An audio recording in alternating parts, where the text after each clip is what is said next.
You're winning.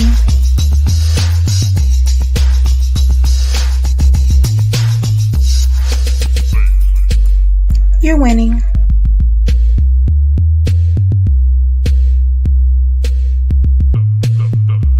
You're winning.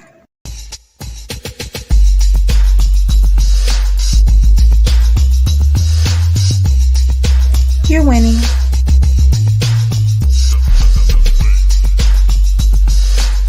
You're winning.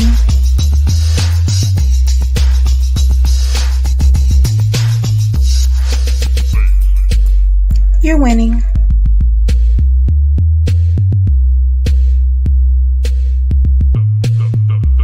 You're winning. Welcome to another episode of Epic Understanding. I am your host, Coach Love, and I have the absolute pleasure to be finishing a 4-part series with Imam Councilman Alfred Mohammed.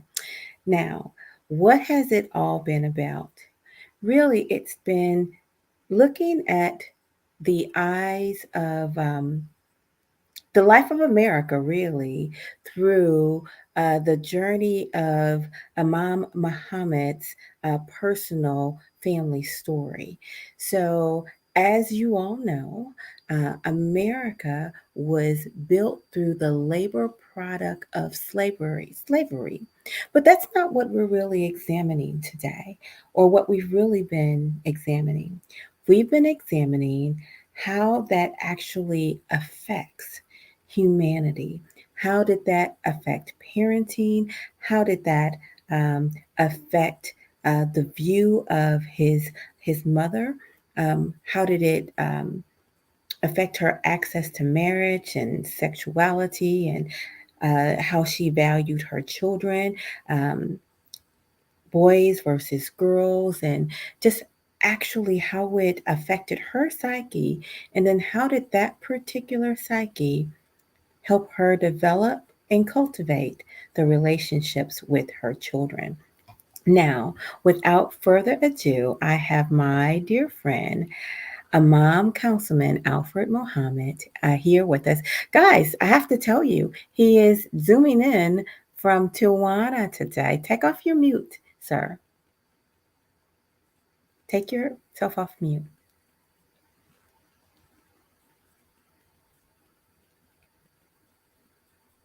Yes, I am broadcasting live from Tijuana, as it is called. That I have had a romantic relationship with Tijuana and its people. I've just found it to be very delightful, and I kind of really understand a lot why James Baldwin and a lot of people left the United States.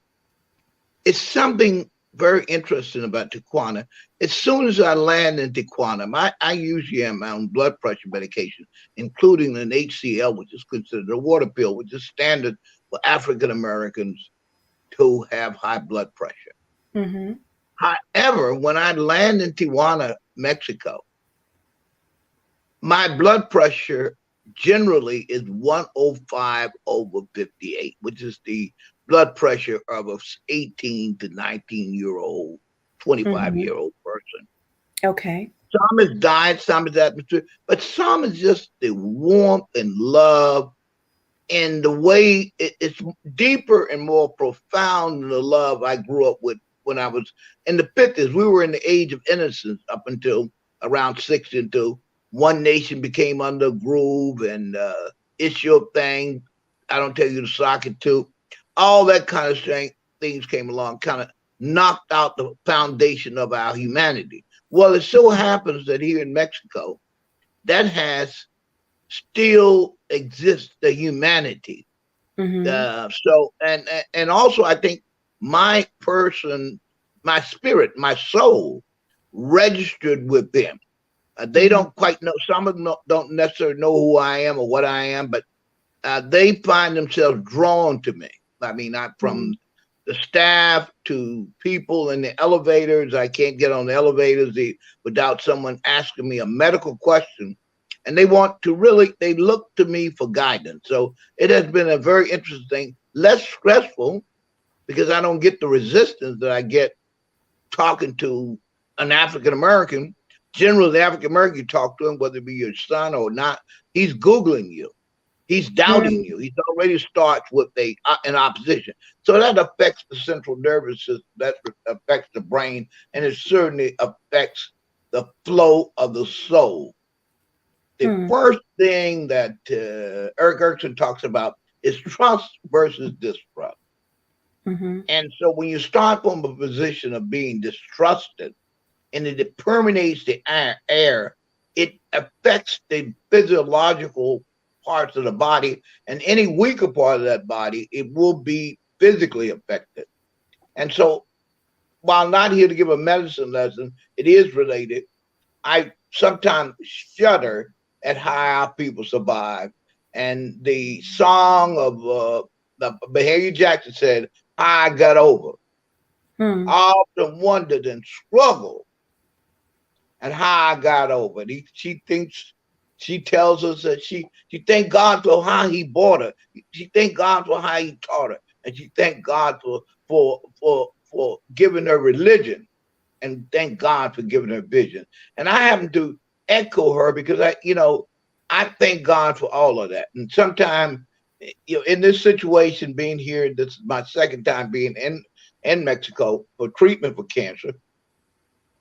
I used to tell people that the best treatment in the world are Germany and Mexico. I now come to the conclusion that Mexico is the best, and because I met a young lady Monday morning. She was sitting in the lobby. She was waiting to go by the van to the I must say a luxury van to the immunity therapy. So she came from Germany.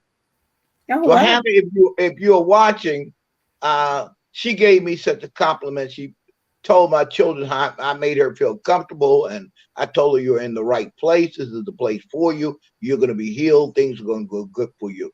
So it's that kind of humanity, the response of the staff. The people have just gone out of their way to really make me very comfortable and very happy. And they see me as a special person, where sometime in America, among my own people and even to my own family, I can't even get a telephone call, which is not a result, not really their fault, but as a result of their humanity being taken away from them by the process of slavery. And as I reiterate, I am not a great-grandson. I'm not a great-great-grandson. I am the grandson of a woman who Du Bois called who tastes the lash. That I'm referencing W.B. Du Bois when he said that in Ghana, he was at Legon University, and he was asked the question, condemned Booker T. Washington. He said, "No, I will not condemn Mr. Washington." Use his New England accent. He says, "Mr. Washington has tasted the lash." Oh, I and the lash is perhaps, imagine a human being being governed by the lash. Lashes of our body, tortured of our body, tortured of our mind and our spirit. And the only thing that possibly is free is our soul. So to be away from an environment that's associated with that is very powerful. And now we can turn our attention to our discussion. And I first don't get any brownie points for you, because you're not selling any cookies or anything. If you were a Girl Scout, I would be buying brownies from you. But you are the most excellent interviewer. And I am hoping to have you as the co-author of this work, because this will be transcribed, God willing. Yeah. And it will be out probably by June as a book, and probably will be a bestseller. Well, I was thinking, yes, go ahead. I would be honored, and I'm just I'm overjoyed by your kind words. But we've worked together on this project, and it's very revealing. It is. It is, and you are an excellent interviewer. I have been, as the topic I believe today is revealed the topic, and then I'll make a comment on the topic. I can't remember right now the topic. So, as a matter of fact, I'll bring it up here. It's very straightforward. You know how you so how to love. I'm sorry, how I learned to love my hateful mother, her children, and myself. And the reason why I named it that is because we are really wrapping up the journey today. We've had. Um, 4 interviews. This is the fourth. It's been a series. And what we started with your mother, and we discussed her relationship with your dad, and who she was, and who her mother hoped that she would be, and who his mother hoped that he would be. Um, we connected some of the dots between your dad being quite I don't know, quite flirtatious. I'll just and, and some of your mother's stress. We connected some of the ideas of her rape with how she was in the household, and then we thought maybe she had a few mental health problems um, as well. We noted that she was pregnant quite a bit, and obviously that made her, um, a little. It made her hormones a little bit different than everyday hormones. So we looked at that. We looked at how it is that she decided which children to love and which ones not to love. How it is that you fell into favor with her, but the moment that you drew close to your father, somehow you became the enemy. And I think that it should be said, the father, but what does the father represent in the psyche and Hmm. the human psyche? The father represents the one who goes out, so that is given more to the intellect. So an Mm-hmm. African American man shouldn't have an intellect. So to my mother, that was an oxymoron. She thought Oh. that you were serious. He said my daddy and my daddy's family was a very serious and sad person. The mind, a thinker is white, is not the property of an African American man.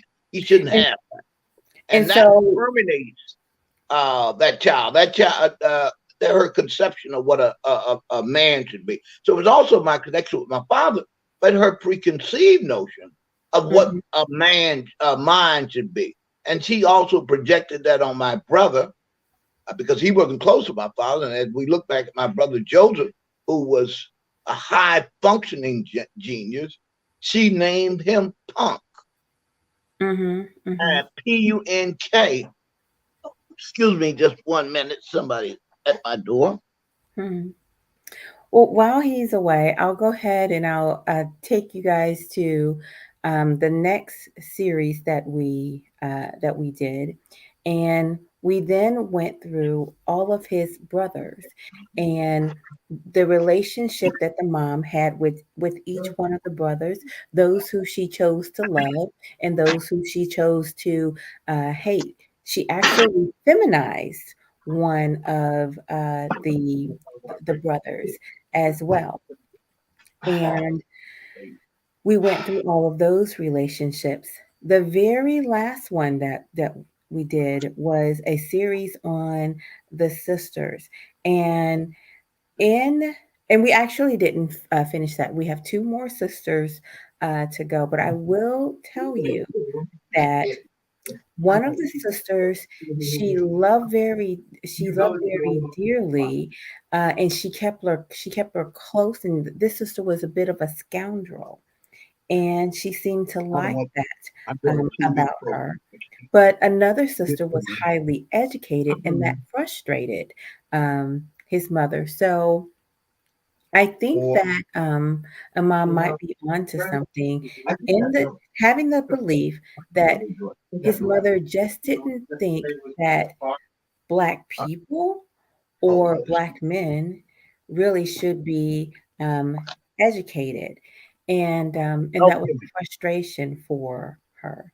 I will say this: she did think that um, Black people and Black men should love God, and that they should put on um, a front, so to speak. They should hold on to the good book. So there was a lot of mixed messages in there, and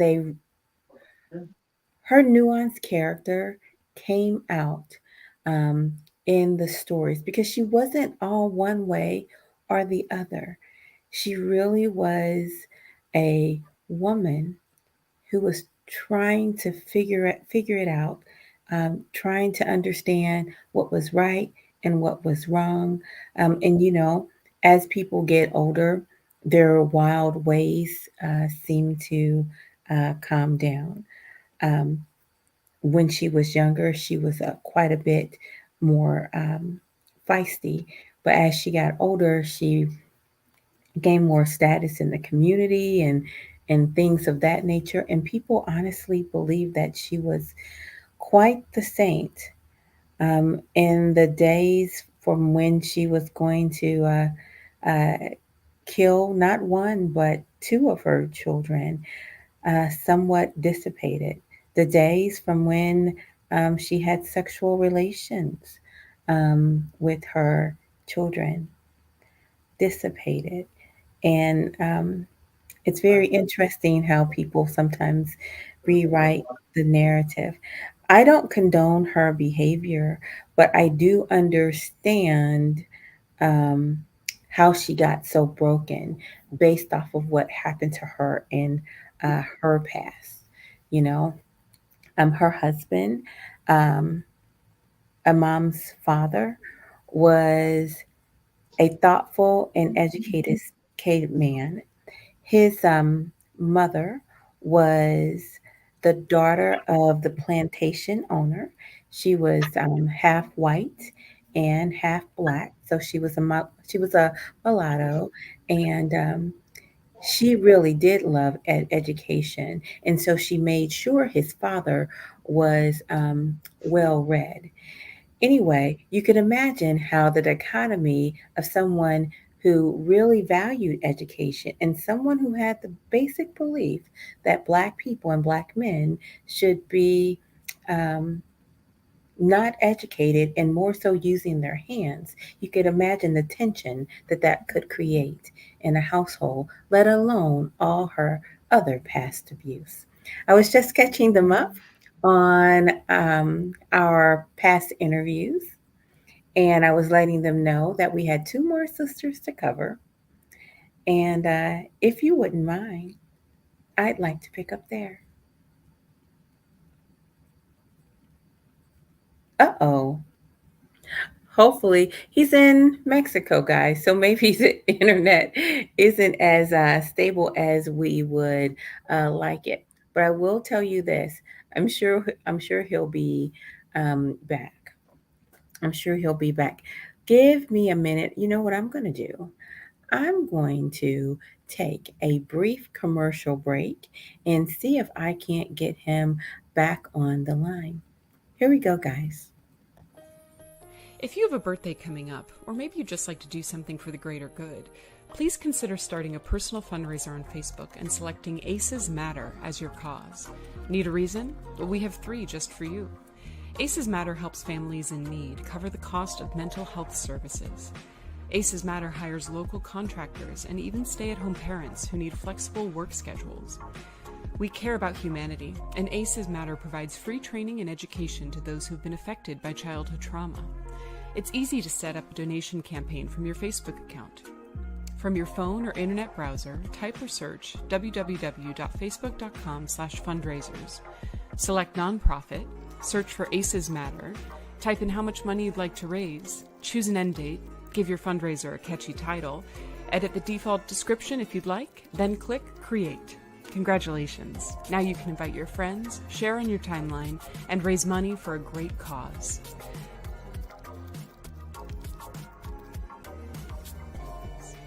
For every ACE story told, an ACE can be prevented.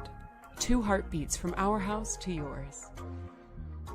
ACEs Matter is a 501c3 nonprofit organization. EIN 85-1246674.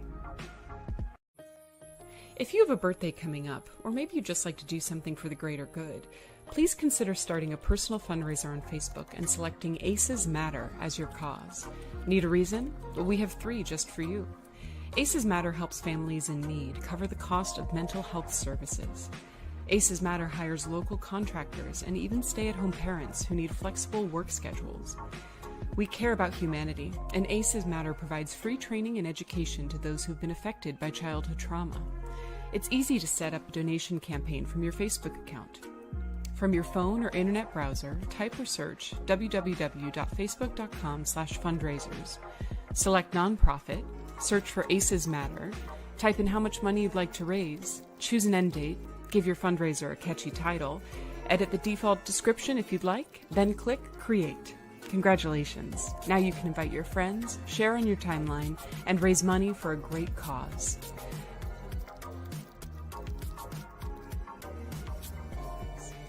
For every ACE story told, an ACE can be prevented. 2 heartbeats from our house to yours. 𝐸𝐴𝐶 Matter is a 501c3 nonprofit organization. EIN 85-1246674. If you have a birthday coming up, or maybe you'd just like to do something for the greater good, please consider starting a personal fundraiser on Facebook and selecting 𝐸𝐴𝐶 Matter as your cause. Need a reason? Well, we have 3 just for you. 𝐸𝐴𝐶 Matter helps families in need cover the cost of mental health services. 𝐸𝐴𝐶 Matter hires local contractors and even stay-at-home parents who need flexible work schedules. We care about humanity, and 𝐸𝐴𝐶 Matter provides free training and education to those who've been affected by childhood trauma. It's easy to set up a donation campaign from your Facebook account. From your phone or internet browser, type or search www.facebook.com/fundraisers. Select nonprofit, search for 𝐸𝐴𝐶 Matter, type in how much money you'd like to raise, choose an end date, give your fundraiser a catchy title, edit the default description if you'd like, then click Create. Congratulations! Now you can invite your friends, share on your timeline, and raise money for a great cause.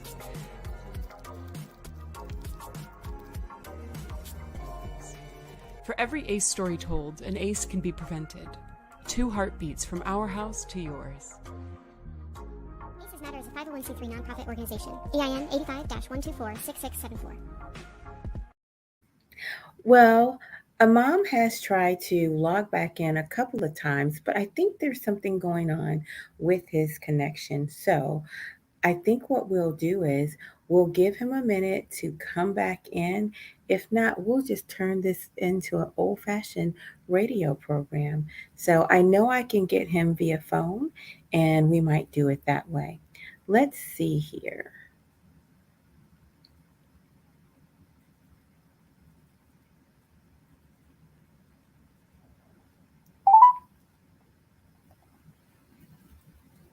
I'm trying to get right back.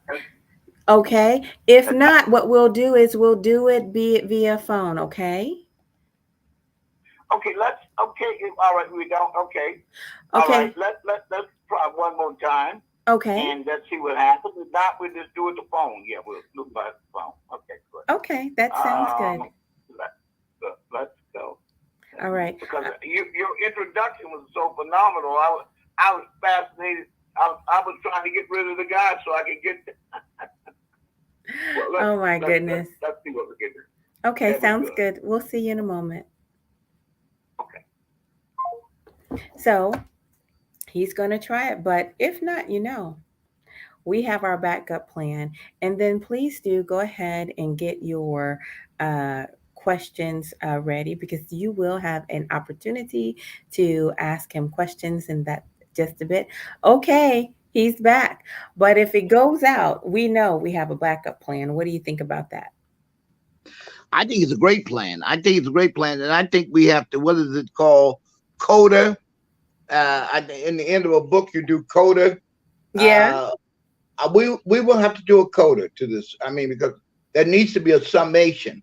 But you're presenting it so well that I am going to see how we can draft you to be a member, the founding member of the New African Center for Psychoanalysis. Once I'm certified as an analyst, I think I'm coming up with a new theory of what psychoanalysis is about. So I want you to finish, and then I will come in and comment, and I thank you all. Please be patient with us. Keep praying that God, that as they say, the old devil, they said when God started to bless and the devil started to mess, but we ain't gonna let him mess with us. We're That's here right. on a divine mission to heal the minds of the Africans and the Americans, and secondarily, to heal others who need to be healed. Because I believe that nobody can be healed until we're healed. I see. I see. So we were right at the point where we were talking about the last two sisters. Your last two sisters. That's where we leave off, and we'll discuss those girls, and then after we do that, we'll kind of summarize a few things. I think we need to dive into your dad just a little bit, and we'll What do take. you want me to start? And I I also now think we need to have another session to summarize, to put this in perspective. But okay. let's do this, and hopefully next time we'll have a better technical side. But we're going to work with what we got. God is on our side, because I know that this is what God wants us to do. Absolutely. This is not happenstance. Yes. No, I don't think it's happenstance. So we have two more sisters, and these are the youngest two sisters. Okay. Now, who is the youngest sister? The youngest sister is the sister next to me, named Claudette. Claudette is the youngest daughter of Virgie children, and a very interesting child. But we're going to talk about her later. We're going to talk with Loretta.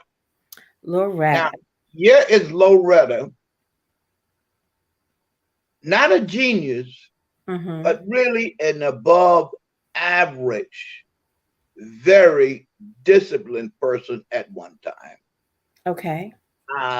Also favored by my father.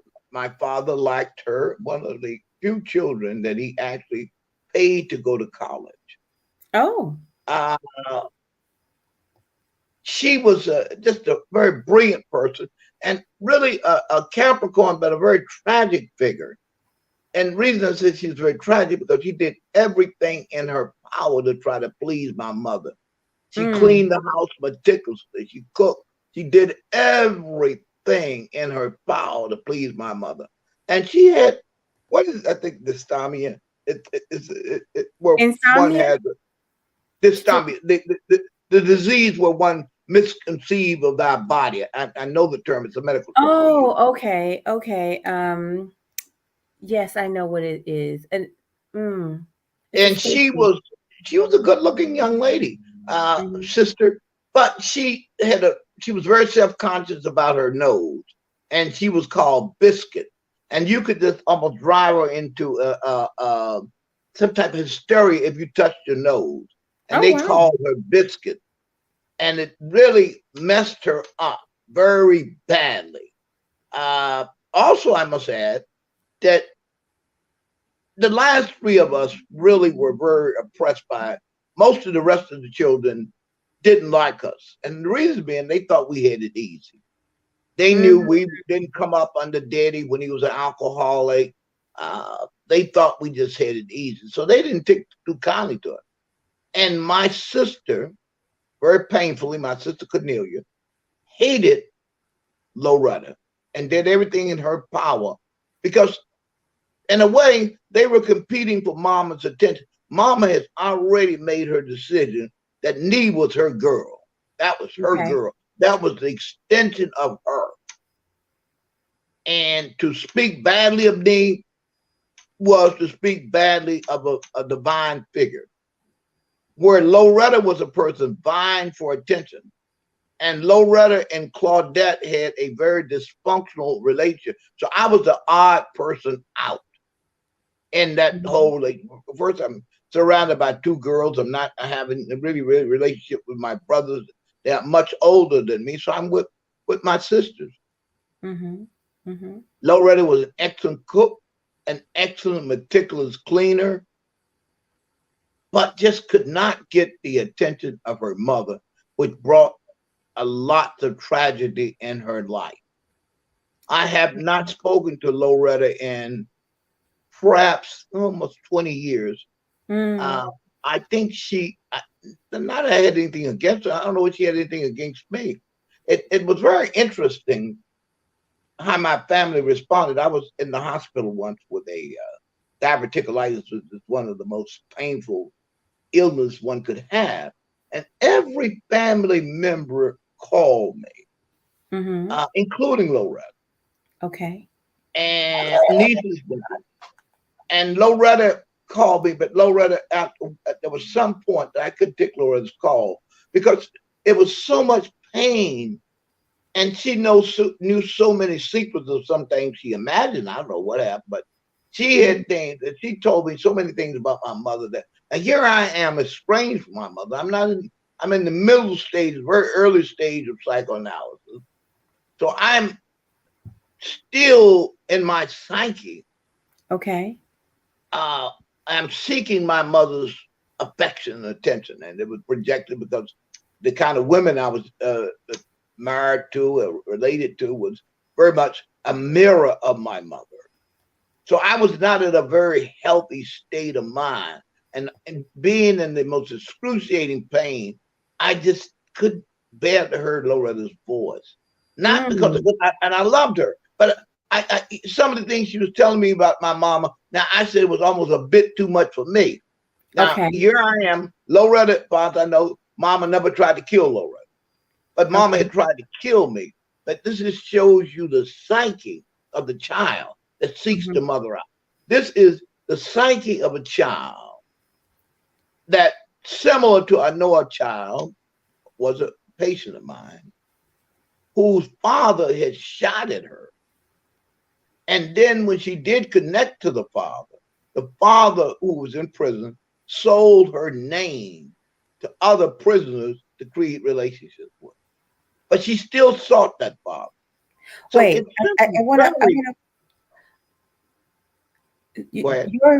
your mother's father sold her name? No, this was a patient. This was a patient. I was connecting connecting to it, the deep longing I had to have a relationship with my mother, even after her death. Even though I had a lot of rage with her, I didn't want anyone else talking badly about her. I mean, I could take so much.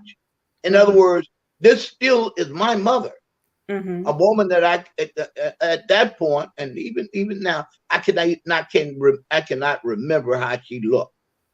That's how much trauma I had experienced with her. But when Loretta started telling me more things about it, some secrets may be true, maybe not, I just couldn't handle it. Okay. So what I'm saying is it's so interesting how the mind of a child relates to our mother. And I'm going to reference two books here. One of them is Robert Cole's book, The Spiritual Life of the Child. Okay. He was a child psychiatrist. And also Eriksson's Childhood and Society. And I'm now going to turn my attention to a theorist in psychoanalysis called Winnicott, who talks about the beginning of life as play. And the play relationship we have. And of course, we play with mama. We imagine mama to being really sometimes, and this is somewhat true. You wish mama was your well, I guess you wish you were in the place of mama. You wish you were the daddy. So these are things that goes on the mind. Now, so what I'm trying to drive home is how ensconced the mother is, but I'm also have to drive home the chapter 3 of E. Franklin Fraser's landmark work. Nobody has succeeded his work. Others have written, but they haven't touched his work, Mother in Bondage. Okay. And this is what the effects of the African-American mother, these are the effects on the African-American mother. My mother was no exception. And of course, I think she was probably very typical of many mothers, especially when mothers had this many children. I mean, I have found and mothers with large children, if you tell me a mother had 4 or 5 children, I can tell you she created a sick relationship with one of them. and probably tried to kill one of them. And I'm looking at the clinical literature and just talking to people. Well, let's pause for a second. Let's remind everybody how many children your mother had. 13, 11 lived, 7 girls, and 4 boys. Okay. All right. And you are the 4th boy and you are the last child. 4th boy, the last boy, and actually what you call a change of life boy. Change of life child. That is, she was pretty much finished with her cycle. I think they said it was about 3 months. She thought that she couldn't have any children. And suddenly, some fertile day just happened to appear, and I was conceived. Right. So you were truly a change of life baby. I'm a change of life baby. Okay. And Loretta is the 5th. No, she's the 6th girl. Right. And Claudette? Right. She's like she's the 7, 8, because at 13, 9 girls. That's right. The 9 girls that actually lived. I mean, 7 actually lived. So the living girl, she's like, she's the 6th girl. Yeah. So she's the 6th of the living girls. Yes. And then I got it. So, quick question: which children died? Between which, Now, I have painfully not kind of avoided those. There were Jean and Claudine. They were 2 children. I think they were born between my sister Yvonne and I think Othelia. But they were 2. 2 of them lived to be 3 or 4 years old, but they died very early.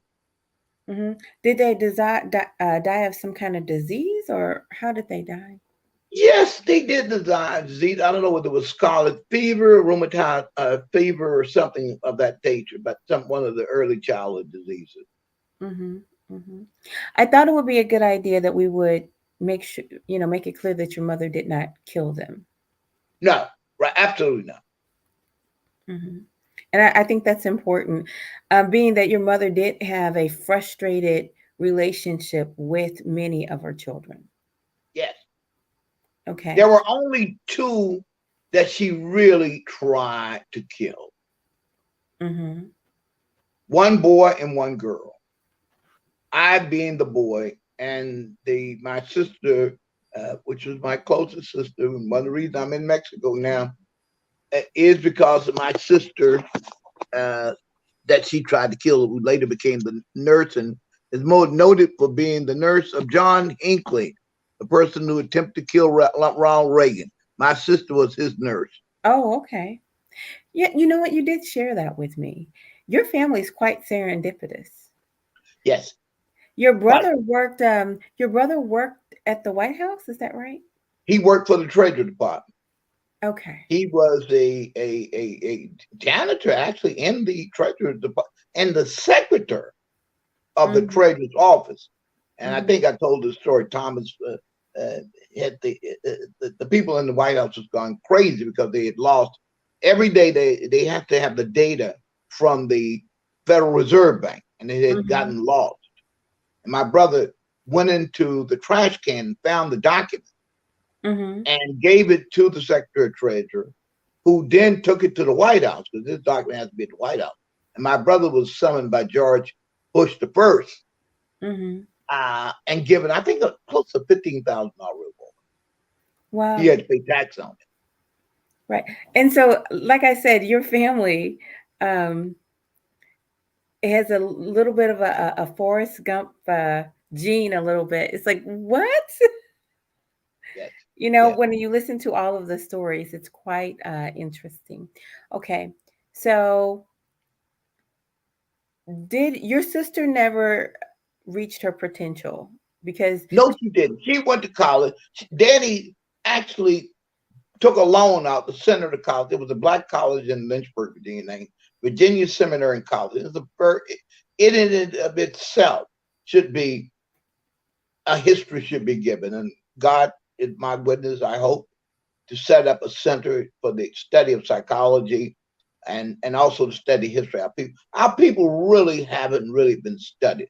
But this college was founded by uh, blacks after and around 1867.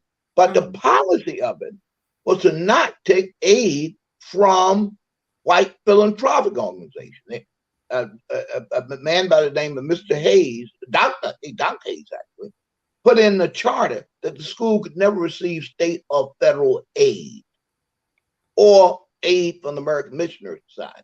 You know, Mhm. many colleges during Reconstruction was started by the American Missionary Society, white philanthropic Yankees, paternalistic people. Well, they got educated, but these people like Talladega, Fisk, those colleges were founded by Caucasians.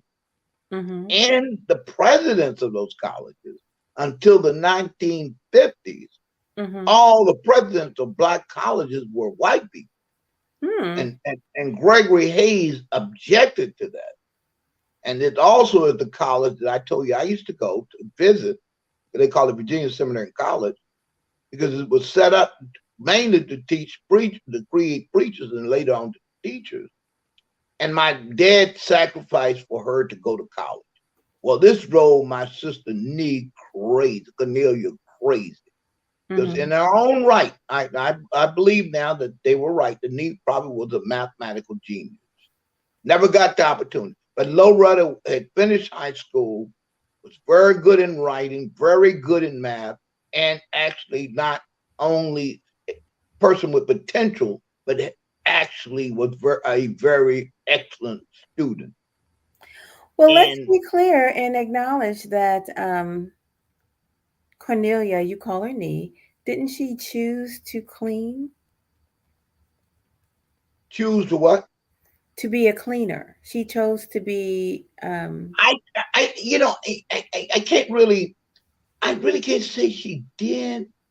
I think what happens is she didn't have the inner confidence. There was also a lot of issues around my father and her, and that he didn't think she was her child. So she had a real Yeah. serious self-esteem, and she was tied and warred between her and my daddy, and she had a lot of evil and anger. And I'm sorry, y'all, the children of the grandchildren. I mean, you may see this. You want to say, I know you. I know your grandmother. I know your mother. That was my sister. I must tell you, I love her dearly, and I'm not speaking illy of her. I can still taste her fried chicken and biscuit. She cooked the best fried chicken in Lynchburg. I'm telling you, she was an Mhm. excellent cook. And she used to make those Pillsbury biscuits. But I have to be truthful about her. She also was a person who was very given to deep jealousy I of see. someone that was her sister and did everything in her power to, well, she was quite successful in destroying her. Mm. Mm. Wow. Introducing her to married men, introduced her to another man that actually, my sister was a virgin, naive young lady. Uh, Brought her to a very attractive man, introduced her to alcohol. One man beat her, had two children by her. I mean, it's, you know, one of my nephews ended up being a homosexual and dying of AIDS, and then they had another the niece that very bright. I don't know whatever really happened to her, but it was needs evilness, Hmm. needs jealousy, Mhm. needs anger that dad gave her the attention that I'm sure she wanted my dad to give her. Because Wow. remember, my dad must have thought very much of her. He named her. Yeah. And the contradiction is he named her Cornelia after his grandma, after his mother. Right. But his hatred and suspicion of her that she might have not been his child because she was light skinned, but he never thought, of course, not being rational, psychologically, he didn't realize that he was light skinned, Right. and so was his mother. But he suspected he was somewhat paranoid, I guess, at that point, and thought that was not his daughter. You know what? There has been um, a real struggle in your family because of skin color. You know, Yes, Right. You had one grandmother that preferred children that were light. You have one grandmother that preferred children that were dark. It's like a constant pull. You had the side of your family that preferred the educated. You had the side of your family that preferred the simple-minded. Uh, Along with the uh, torture and adverse childhood experiences that were associated with slavery. And Yes, so it is just a mix of torture that and pain that ran yes. throughout your family. I And wonder. I want to add this too. I am this. I'm going to relate this to Deion Sanders, and I'm going to relate to another book that I just recently was introduced to, Blacks and White Spaces. Hmm, I think when we begin to spend more of our time and energy trying to heal relationship with white folks, another misnomer, I just hate to hear African Americans say it, hmm, is speaking truth to power. No, speak truth to yourself. hmm, Don't worry about being in white spaces. White folks don't have no space. Create your own spaces. Create your own neighborhood. Create your own healing spaces. And I mm-hmm, think one of the reasons I feel so comfortable in Mexico, because I'm not, well, it's the Mexican space. I know I'm a guest. I'm not trying to be in somebody else's space. And perhaps that had a lot to do with my own psychological orientation. I never saw it. None of those white institutions, which even I was offered just to recently accepted it. I just had a resentment to those people hmm, because of the fact that really what has happened to my people. And I don't care whether we see a person as low as Clarence Little, and as far as I'm concerned, Clarence Little should have been put in the electric chair. Clarence Little was the most prolific uh, uh, serial killer in the United States of America, African American. I would have put him in the electric chair, but at the same time, there are reasons why these people are sick. So I think a lot of us get enraged at African Americans, but we failed, and I don't excuse them. 90% of what happens to African Americans is a result of what has happened to African Americans. The other 10% is the fact that we have had bad leadership for the last 60 years that has not called our people to attention. So hopefully, I'm sorry, I'm kind of in an angered mood at us, and I'm in a preaching mode as well. So I'm going to try to stay with the subject, but I will deviate from the subject from time to time, but it's still on the subject of what mm-hmm. we have to work on. We have to work on the jealousy, the envy, the hatred that we predicate upon each other. As my sister Cornelia predicated that hatred that she learned from her mother, her jealousy, on my sister Loretta, which virtually destroyed Loretta. You know, um, I have a opinion about this, um, and it's slavery to me is just another form of continual abuse. Yes, That yes, that's really what it is. And it's not, black versus white. Anytime you treat anyone less than human, you are going to get some of the outcomes that you see kind of collected in the black community. and let me add this about slavery. Now, there was a work by a great scholar by the name of Orlando Patterson called Slavery and Social Death that just talks about the comparative nature of slavery throughout the history of the human being. Mm-hmm. However, I would tell you that the pimp is a slave master, and there are a lot of people Yeah, right in America and in the world are slaves. The first thing a slave has to do is be degraded, right. dehumanized, start up as Yeah, property. No human being should be the property of another, and exactly. that's right. But what we saw in slavery, chattel slavery in America, we saw a systemic system of breaking people, totally destroying firstly the man, emasculating men in front of each other, buck breaking as they had done with us, that included actual homosexual rape of African American men.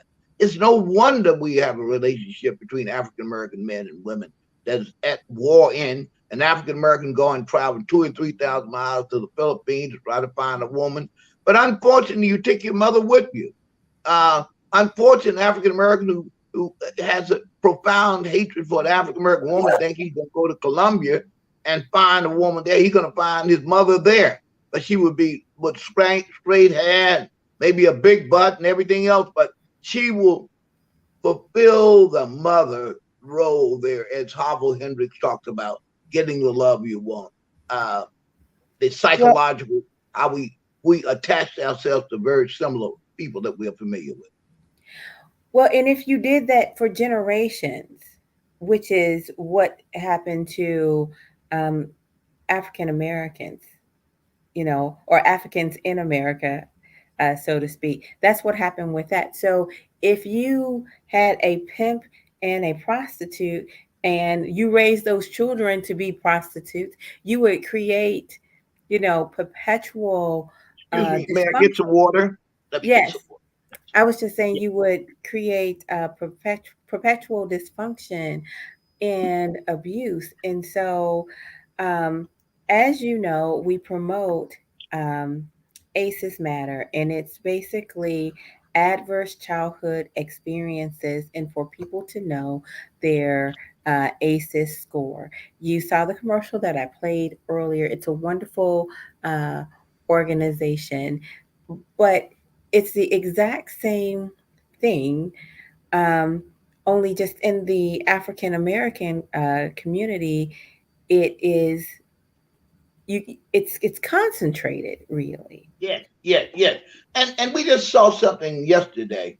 Well, I won't talk about the other candidate, the one that won, because I can talk about him too, psychologically. I happen to know him more his history, But I'm going to speak of Mr. Herschel Walker, a very sick, disassociate person that has deep mental illness.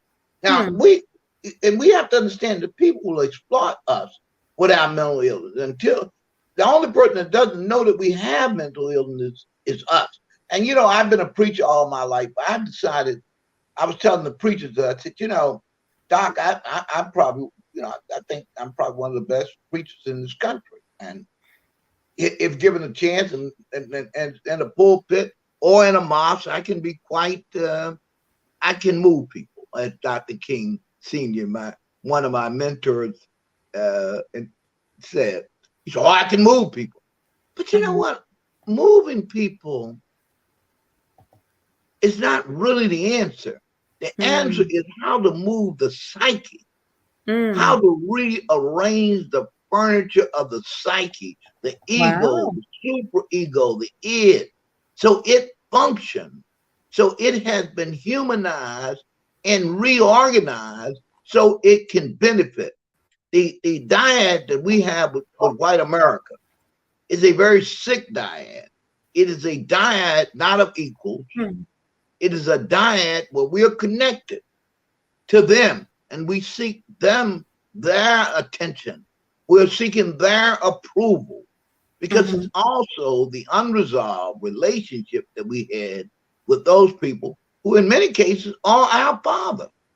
I mean, as I stated on this program before, I don't know whether I stayed on several programs. Barry Gordy Sr. and James Earl Carter, the president, are first cousins. Okay. Ron Thurman had a daughter while claiming segregation now, segregation forever. And he had a baby by this black maid. So America's sick. That's why there's so much I know popular culture. The biggest playing genre in the sex pornography industry is the BBC. So we have been reduced to animals. That everybody wants. People even come down to Mexico, and I asked the man, "What are you down here for?" He wanted to get a penile surgery because he thought he was too small, because he didn't feel that he fit the buck syndrome. So we have a lot of stuff that came as a result of slavery. And I think I mentioned the lady Otis's book, I can't think of the full title of the book now, but she was talking about black men, white women, and antebellum. That's an unhidden story. Which brings up another question here that we talked about. You know, all these light-skinned children that we see walking around didn't come just from the fathers. Right. We're going to talk specifically more to my family. They didn't come just from black fathers. I mean, from white fathers. They came also from white mothers, who in many cases left those children with that black grandmother to take care of and provided for. And the father knew for the fact that his daughter had a predilection to chocolate, and he was powerless to do anything about it. And sometimes his wife had a predilection to chocolate, and sometimes if he were a homosexual, he had a light-skinned black to act as a surrogate because he didn't want to. The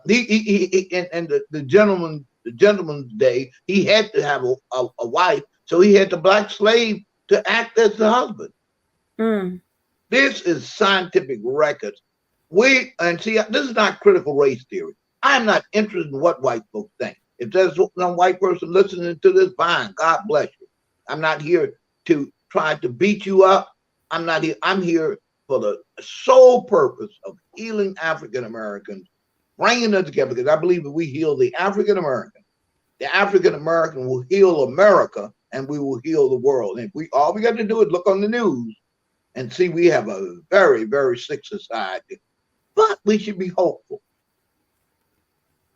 It's men like my brothers, Joseph Booker, Thomas Booker, and even myself, who defended the United States when the United States was really not even defensible, because we had hope. And my uncle McKinley fought in World War I. These men were defending America when they went to France. They were told that they were animals, and the French looked at them and see whether or not they had tails. So we've been through it, and we will never heal until every Sunday, every Friday, every church and every mosque in this country should spend 1/2 hour at least talking about the effects of slavery and forgetting trying to talk to white folks. If white folks want to have sessions and heal themselves, that's their business. I'm not here to try to heal them. I think the Nation of Islam did a great job of healing them. They call them a devil, and I think that embarrassed them enough that they threw that tail away. And I don't think white people are the problem today. I don't even believe racism is the problem. I believe the problem is the effects of slavery on us and upon everybody. Well, I didn't mean to preach, y'all. Let me, go ahead. I want you to get back to the question because I went off on a tangent, but God probably let me go off on it. Well, I always have an ear to listen. I personally believe, and I don't see how it can't be so. As much as slavery had an effect on the enslaved, it had an effect on slave owners. Sure, no question, and that's for them to work out. That's the only part. My patient is the African American. I see. Now, if a Caucasian came into my office and wanted to be treated once I'm certified, I would certainly treat them because I know very well that there are a lot of effects of it. You can't harm another person. It permeates the culture. Well, President Donald J. Trump, in order to varnish his masculinity, attempts to walk like P. Diddy and actually go making statements that African Americans say. When asked about his penis size, I mean, that's what he said. He said, I know I ain't got no problem. Well, here's a guy from Queens, New York, who had to come to Manhattan and be befriended by Mike Tyson and Don King and others who taught him masculinity. Because, the Germans don't generally have that kind of masculinity, but everybody in America, Elvis Presley learned his masculinity or his style from us. This is scientific. This is de Tocqueville. This is many others who have studied America. So we have had an influence. But as I said, I think we have wasted too much time healing white folks, having sessions. The way to heal America is first healing ourselves.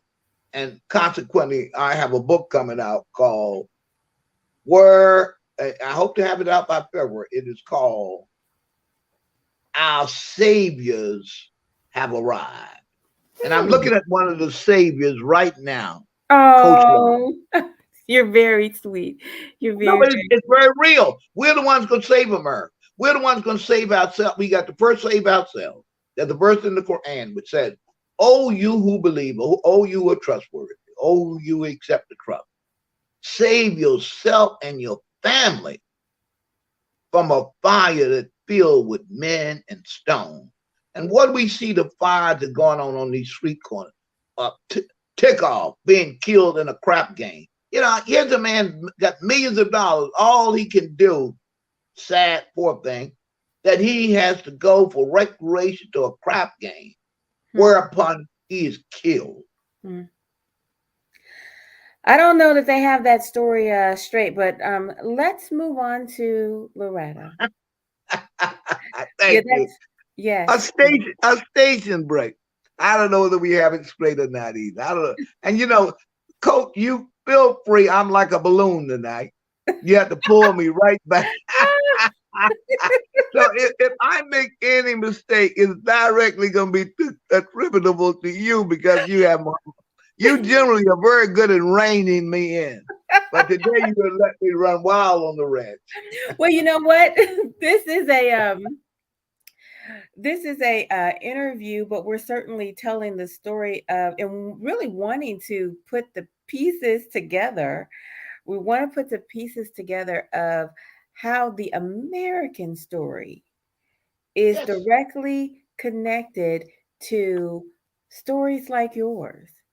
You know, some of the heartbreak and the dysfunction, and to your point, situations like Takeoff situation really do come from not valuing yourself. Right.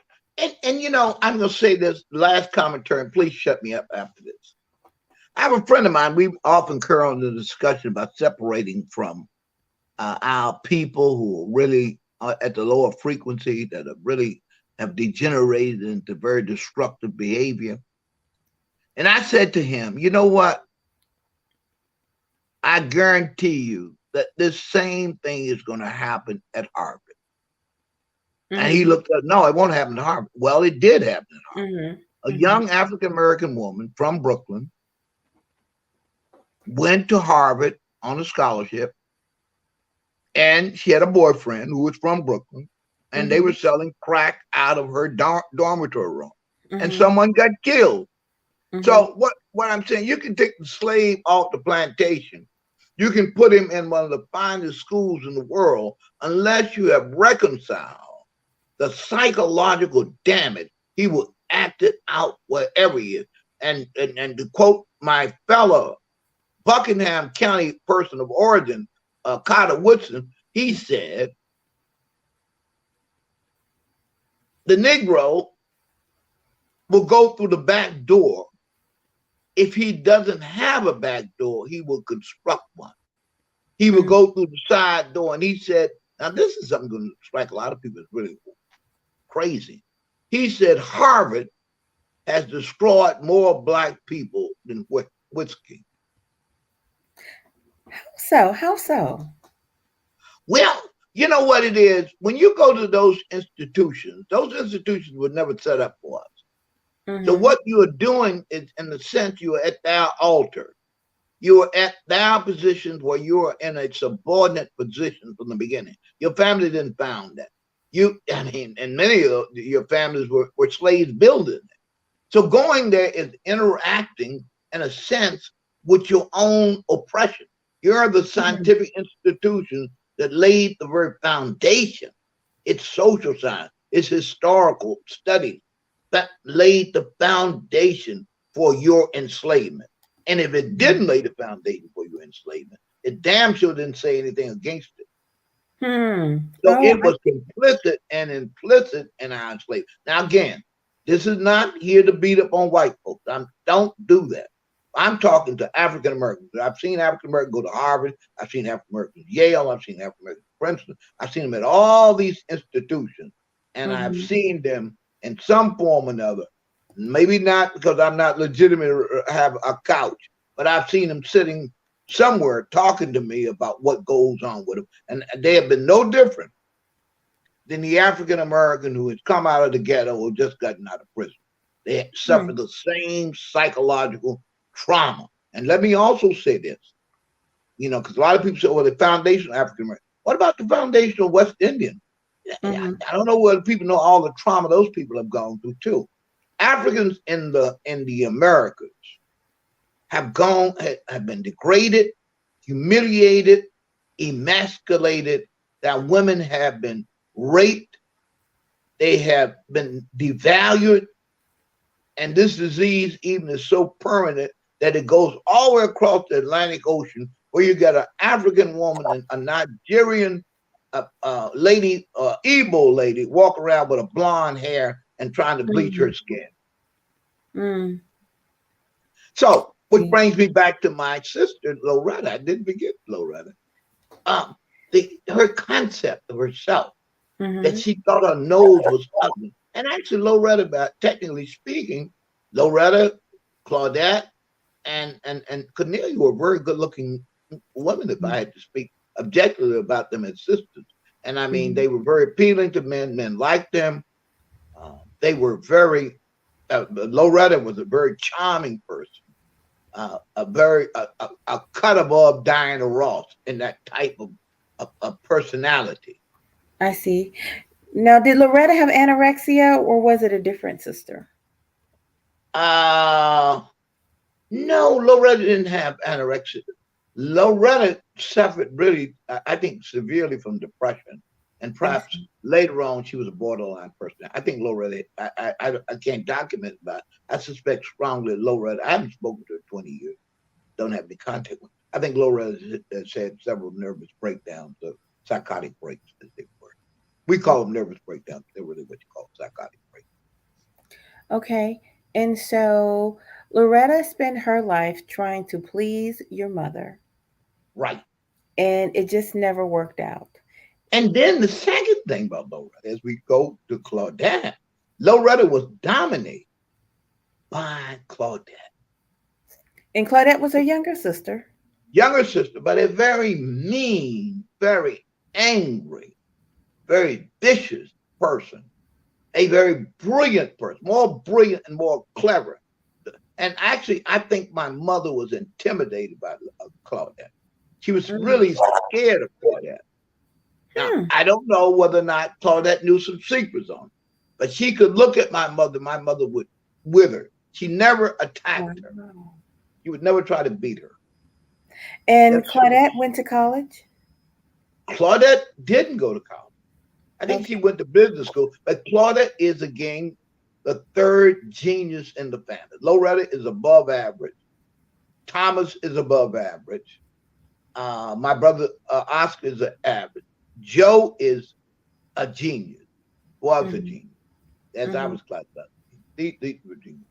And Loretta is really way, way above average, highly intelligent.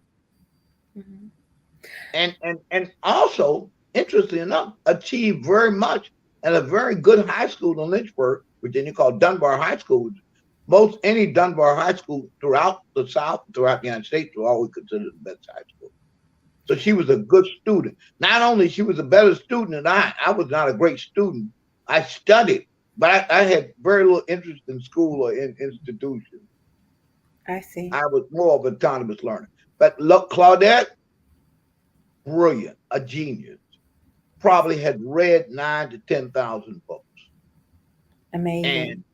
And interestingly enough, my interest in fiction started with reading her true confession novels. I mean, they used to have these magazines called True Confession. You may not be old enough to remember them. See, she had volumes and volumes of true confessions, which were written stories made up for public. Mm-hmm. And also, she read a lot of crime stories. Wow. So she was between romance and perhaps homicide Mm. Mm. because she was a very violent person. I mean, she would, at least to me, she used to always beat me, hit me upside the head. She was very, very oppressive. Mm. In fact, the last Well, conversation I had with her, she pretty much told me, since she wasn't left anything in the will by my sister, she said, "Well, I guess we'll never speak again." wow. Well, she made her position quite known there. And I haven't called her since. Has she did she have a successful life? No, again, no, no. All she has been is a home health aide. She bought a house. Loretta has always been financially unstable. But Loretta, I think she finished nursing. She did LPN or RN. But Loretta was able to take exams for her. Claudette was never very successful in building a career because she had zero confidence. She's a person has tremendous rage, so her emotional intelligence is very extraordinarily low. So I just want to make sure I have this right. Loretta, genius, went to college, ended up as a certified nurse's assistant. I think she ended up, no, Loretta, we're speaking of, not Claudette. Loretta, I think she actually became an LPN, if not an RN. Oh, But okay. somehow along the way, she had mental health issues. She also had two children out of wedlock, one Okay. of which died of AIDS, and another Mm. very beautiful daughter. But all of these children, these two children that she had, was a result of my sister Cornelia's jealousy of her and cultivating relationships between married men and abusive married men who later beat my sister. I get it. I get it. So So, Cornelia was, in a sense, a pimp, a facilitator of the destruction of her sister. This is the kind of rage and hatred she had for her sister. mm, I see. I see. So she introduced her to men that would misuse her. Absolutely. She knew who these men were. She knew who they were, and they were married men. So, and she was glad to take her virginity and laugh at her and to get Mm. her pregnant, and glad to, after that pregnancy, to get her pregnant again with another man who beat her and abused her physically. Wow. Wow. And Loretta just had low self esteem, high intelligence, low emotional intelligence. And a need to be loved, a Yeah. Yeah. profound need to be loved. Uh, uh, uh, Daddy gave her attention, but my daddy was not an emotional person. I mean, there's nothing like maternal attention. People need mother attention. Mama gave her no attention. Mama actually rejected her and really manipulated her. My mother was capable of manipulation, outright hatred, and derision, or Mm-hmm. she could also be a manipulator. And Mm. Loretta fit in the category that she was bright, she could keep books, she could shop, she knew how to, I mean, she was a very good manager of household and an excellent cleaner. A house could be totally filthy, and my mother was not the best housekeeper. She would have the house shining. I can see the house now before Christmas where she had cleaned the floors and put pine oil down and mopped in the place that she went way out of her way to Wow. please mama, only to be not thanked for anything. Wow. Wow. Tell me, where is Loretta now? I know you don't talk to her, but where is she now? I suspect when we had a probate matter, we tried to locate her. She's probably living in Detroit, Michigan. If anybody know where my sister is, please contact Coach Love or contact me. I'd love to talk with her. Maybe she wouldn't want to talk with me. Many of us in the family are so pained by what we have undergone and been so traumatized, we don't even want to see each other. I told you last time I talked with her, everybody had gathered. I'm the baby boy, and everybody rallied around me when I was sick. And the last time I talked to Loretta is probably 22 years ago. Is she still a Booker or no? Yes, Okay, Loretta Bookers, who we're looking for, family. Detroit, Michigan. There's about 15 Loretta Bookers, and there's several of them in Detroit, Michigan. She was born in 1943. Claudette's 45. She would be born January around 1943. January 1943. Oh my And goodness. she had one daughter, Claudette Booker. I don't know what her name was, or but she got married. But I understand she had 2 children. She lives in Detroit. Look, Claudette knows where she is, but is in contact with the niece, but won't give any contact with her. Mm. She is 79. Yes. She's 79. I'm sure we'd be very good for you to talk with her. I would love to. She's a missing part. I have a lot of love for her. I would be somewhat different than I was when I did talk to her. I probably, I would, haven't had the training that I've had in psychoanalysis and the work, and training in psychoanalysis really means you have had a lot of psychoanalysis oneself, analyzing several types of that kind of that work means I would be in a position to listen to her. Sometimes it's so painful you can't listen to the person because you haven't worked through your own issue. Right. But I would love to see her. I would love to be with her. Another thing I forgot to say too, in discussing Loretta, is that Loretta became a member of a sort of a cult-like church in Detroit. A very well-known preacher that's on radio. His father, I'm going to leave him be, but he's a big-time preacher. He got caught up in sort of a cult-like. Some of these preachers develop cults. They're not just pastors. And she had left Lynchburg and moved to Detroit and took in with this pastor. And I don't know what the story, but African-American preachers in many cases have a lot to answer for. In that they're not too many of them are not responsible for the souls of people that they tend to, and not care. When you're a pastor, people just come up to you. I mean, at this hotel, I'm on my way to drink coffee, and people just come up and start telling me they have problems. They don't know me from Adam. I mean, I'm Amish person. This Amish man wanted me to come to his room the other day. Just him and his family. Introduced, his little daughter, so people are drawn to you. So to whom much is given, much is expected. So, absolutely. And I just think that some preachers have been very destructive. And I am not against religion at all. I want people to know that clearly. I believe that even a bad church, if you know yourself, is better than no church at all. People who really don't have any religious affiliation, they are very sour, very cynical people. And I tell people, you don't go to church for the pastor. You go for the fellowship of the various people and to get the spirituality that you can get. And hopefully your rational mind, because most of the preachers are just preaching doctrine they themselves don't even believe in. Wow. That's a powerful statement in itself. Yeah. Let's move on to the last sister. Okay. The last sister. Claudette Arlene Booker, the baby girl of the family, born. She was born, I think, August the 6th, 1945. I know it's August 1945. She's the next sister to me. And she was a handful. Again, a very brilliant person. A high achiever in high school. Wrote very well, always got A's in English.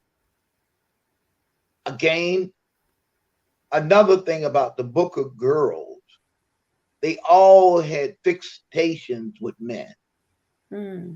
She fell in love with a guy named Clifford Fletcher. I never forget it.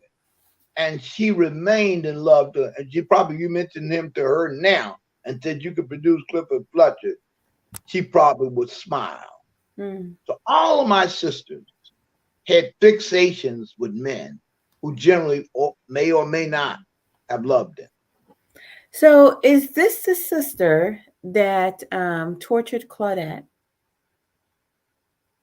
I'm sorry, is this the sister that tortured Loretta? I'm sorry. And me. And you. So your youngest sister tortured you two. Yes. But she had a love-hatred relationship and a kind of strange dependency upon Loretta. They were tied together. They have secrets. I kind of watch it going on in my family now with two of my children. You know, they don't talk. They won't talk about each other. They caught up in like a, well, it's not a healthy relationship. It's called an enmeshment, where you keep secrets for each other, you talk to each other. In fact, you share. It's me and you against the world, even though you and I are not together as a unit. We're just functionally psychological people hanging out together. Okay. But So Claudette is a very brilliant woman. Again, not brilliant, but a genius. Is well informed about the news, well informed about what's going on in the world, would probably be left of center, has no real rational basis for sometimes things she thinks, but is very interested, will give Black folks a pass on anything they do, would never discuss with you African-American criminals in Detroit, would not discuss with you things. She's a person full of rage, and she, her rage prevents her from being rational. Wow. But again, of all the family members outside of Joe, she's probably the most well-read and most informed person. She's probably somewhere watching MSNBC now. That's the type of person she is. I see. Curiously, what is her education level? Only high school. Only high school. Only high school. High school public library. I think she did a year of business college. That's about it. And is she the one that ended up being a CNA? That's right. And what do you think her EQ, her emotional intelligence is? Her emotional intelligence is probably retarded. You're kidding me. Her emotional intelligence, her intelligence quota, that is the standard intelligence exam, probably, I think she rated her like 135, 138. So you make me feel as if she's very Machiavellian. I don't know whether she even can formulate Machiavelli. Well, she might be. It makes me think that she's a very manipulative little monster. Because you may be right. You may be right. She might be Machiavellian. She is a person full of rage. And I mean, if given the circumstance, she could certainly kill someone.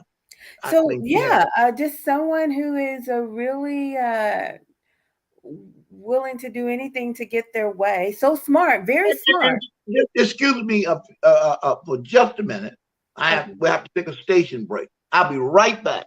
Promise. Okay. Well, let us take a station break. But I'm thinking that this sister that he's speaking of feels like someone who has a personality from the dark triad. Someone who is more than narcissistic. More than narcissistic. Someone who is you might even call a sociopath. Even that's very much what she feels like. I'm interested in your questions, your comments. We're going to do another one of these because we really just didn't get a chance to wrap it up trying to talk about these last two sisters, and the little technical difficulties that we've had has really brought us all the way to an hour and a half. Time has really flown by. So I will say this: if you have any questions or any comments, get them in soon because we will be wrapping up. I'll pop the number up here. This is the number. You're welcome to give us a ring. Um, but we're going to wrap up here um, with Imam. If no calls come in, that's just fine. But I wow. have energy. It just, I had intended to discuss my sister's psychological profile because I think Yeah. it's very important to discuss her. Here is a woman that neither affirms mama or daddy. Oh, okay. And she is a person that has equal rage. Now, what does this do to a person? The father is seen as the super ego and the ego. But I Mm-hmm. think her hatred of my daddy was Mm-hmm. to see my daddy to take so much abuse from my mother. My mother Mm-hmm. was very abusive to my daddy, and she viewed my daddy as weak. And I tell you, some of my own children view me as that too.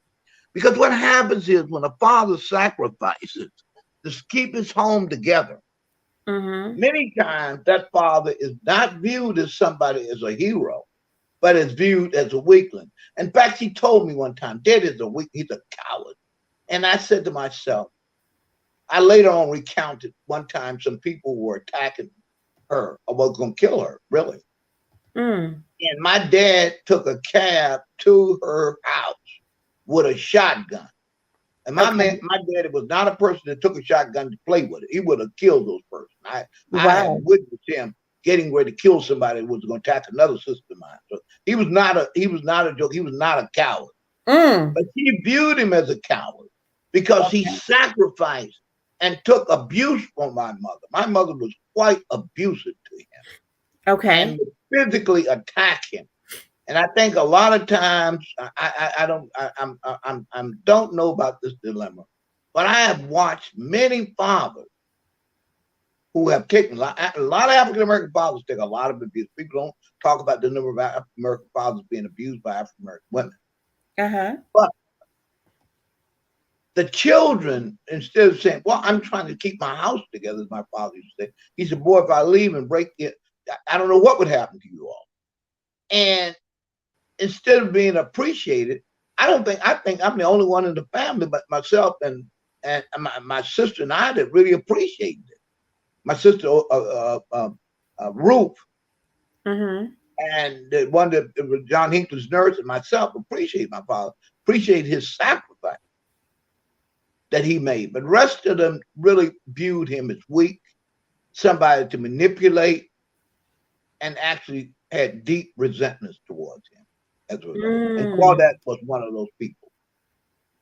I mean, it sounds like I said that I thought that maybe she had a personality from the dark triad. So I really wanted to bring this up here. If you can see this, okay. She sounds like she has quite a bit of narcissism. Yes. Right. She sounds Yes. like she has Machiavellianism. And then I can't say she's a psychopath, but the way that you speak about her, I wonder. And here's the interesting thing. She has produced a daughter that is an actual genius, but is totally dysfunctional. Had gone to school magna cum laude, highest grades, couldn't last one day in a classroom teaching, has no skills. And I really wonder what will happen to her because her and her mother are in an enmeshment. Well, if you lack empathy, if you lack emotional intelligence, you can be highly you have an extremely high IQ, but if you don't care anything about your fellow man, if the lack of humanity is there, then you end up with this foolishness. You end up with this. And here's the other thing that I discovered by her. She also has an abusive spouse that she's not even married to, who had been very abusive and a pretty uneducated man that really, from what I gather, really is abusive to her. So here she is. This is the father that she hates, the father of her daughter, that she's together, really for the daughter. And here's the three very dysfunctional people.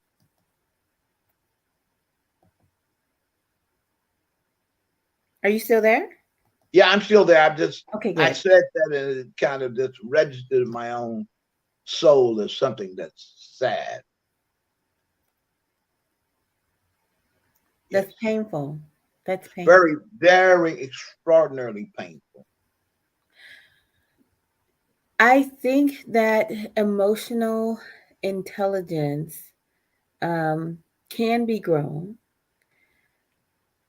but you have to I think be. it can. I think it certainly can. I think that's the point of having a very excellent coach such as yourself, or a psychoanalyst, because anyone who can listen to you and know how to elicit emotions that have been repressed, and perhaps even teach people how to feel and how to process feelings. Because I said this, that's right, we haven't talked since the passing of Reverend Calvin Otis Butts, Dr. Butts, the pastor of the Abyssinian Church. I was at his funeral as a visiting clergy, and I sat next to the preachers, and I said to the preachers, I said, Doc, we really love each other. We just don't know how to love each other. When you get around African Americans, and this is another interesting thing about us. A young man, he wanted to come into the funeral. Well, there were so many seats, about 3,000 seats. The clergy was allowed, and the leaders were allowed in first. And of course, I mocked him. So I saw this bright young man. I said, "Hey, come on, march with us, your clergy. I'll appoint you a clergy." And he came in, and I gave him my card. He gave me his card. So we talked about Morehouse, and I really wanted to connect with him. I called this young man I ain't never heard from. So we are a very, very strange people. In fact, there's a book called The Peculiar Institution. And it really talks about the peculiarity. Now, I know one of these so-called learned people, that's not what it meant. But really, in effect, slavery in America has been one of the most peculiar institutions of any type of slavery, and the most unique. So you produce a very peculiar type personality, and that's what has been produced in courts. Like I say, not like I said, but I noticed when you be around African American, you go to an African American gathering. It may be 3 degrees outside, and African Americans will stand on that 3-degree sidewalk, and they will stand and talk and talk. So let's go and get some hot chocolate. They go and get some hot chocolate, and they'll stand there another hour or two. We don't want to leave each other. The problem is we don't have leaders among us, and I'm hoping y'all. I'm gonna make a financial plea for you too. With full coach's permission, we need to have meetings. I want to travel around the country to create revival of the African American spirit. The spirit that we used to have on Sundays after dinner. We all came to grandma's house. We need the spirit we used to have at revivals, or people who didn't even go to church would come and eat, and they would have homecoming. That's what we need to do. We need to learn how to bond, how to be a family again, how to reach out to the people like Claudette who will be in a gathering and not say anything to somebody, and have special trained people like Coach Love who could walk up to her and say, Claudette, I really like that beautiful scarf you have around there. Tell me where you got that from. And that's gonna listen. We got to heal our people. We have been made very sick. And even the African American, whether he's at Harvard, Yale, I know all of our people. As a preacher, I get to know all of them all. I know them from the top to the bottom, from the great professors. The renowned professors that you see on TV. I know them, down to the grimy pimp who is eking out a living by oppressing people. And they will sometimes call me pastor or professor, but I talk to them all. Glenn Lowry said, "You say you compare yourself like Jesus." Well, yes, because I'm what Jesus Christ said. He said, "All of these things I should do, you should do greater things." So we should take the example of Jesus and exemplify wherever we are. Anyway. Mm. You know, that statement that you said, eking out a living by oppressing people. Yes. Quite a statement. Hmm. How would you compare that statement to capitalism? Well, I don't. It's interesting. I'm in Latin America. How many minutes I have? Well, you want to know what? We're rounding the corner. We're coming on home, but you do have enough time to make your point. All right. I'm going to say something. I'm going to go around about it. I have had a very fascinating visit here in Mexico and have studied Latin American history. I've gotten very interested in Latin American history. I've always been interested in Latin American history. It's kind of a study and anthropologically. And I noticed that the people in Latin America basically hate the people, the masses of the people, hate the socialist-minded people. Okay. But Fidel Castro is really admired by the leaders of Brazil. They admire him. They look at him as a father figure.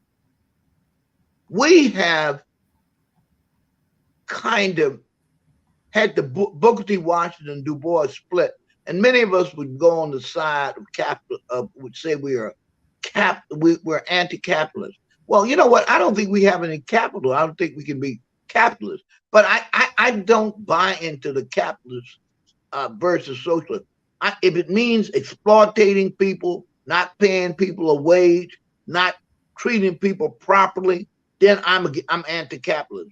But I'm for an economy that allows you to live, for you to compete, for entrepreneurs to grow. Because I do know from studying Fidel Castro's Cuba and studying Mr. Ortega's government and other governments, they all of the power of communism and socialism lies with the state.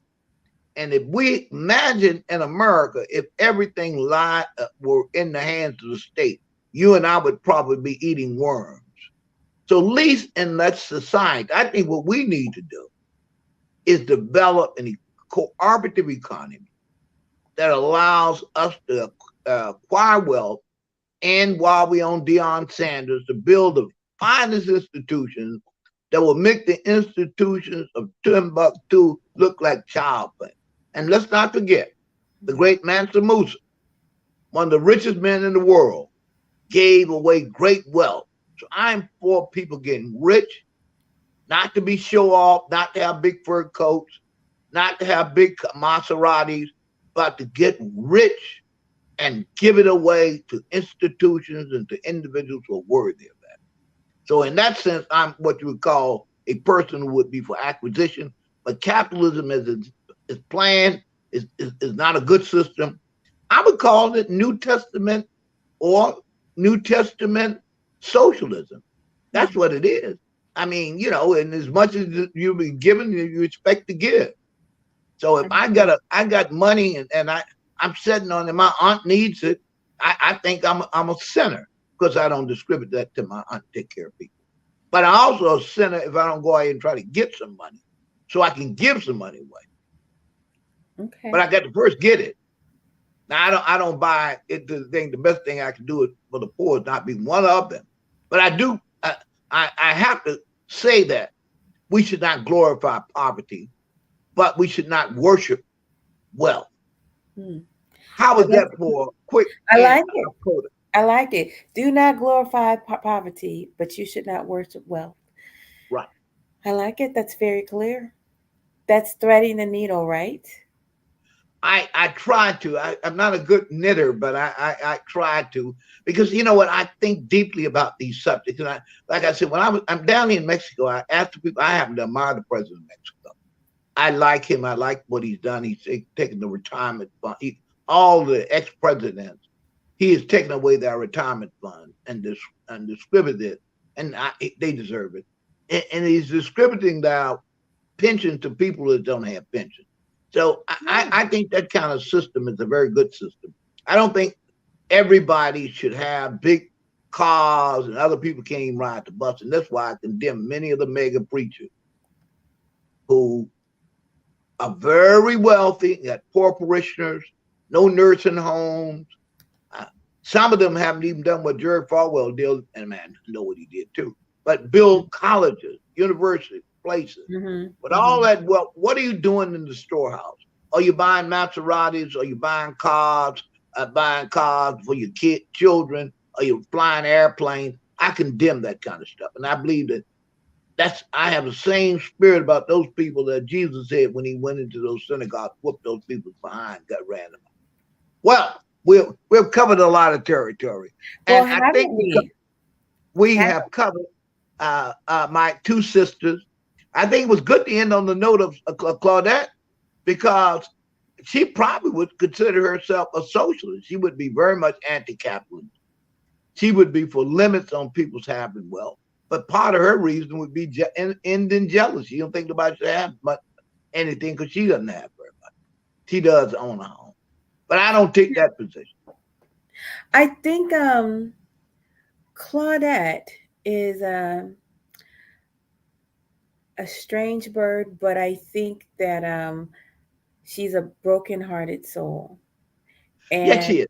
And I think she has chosen to be that way. I think she has choices. I think you can choose. I could be like her.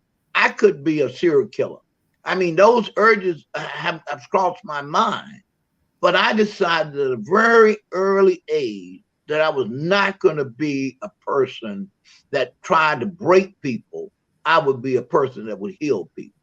And I think people even become preachers. I think it's okay. I'm not going to be exploited.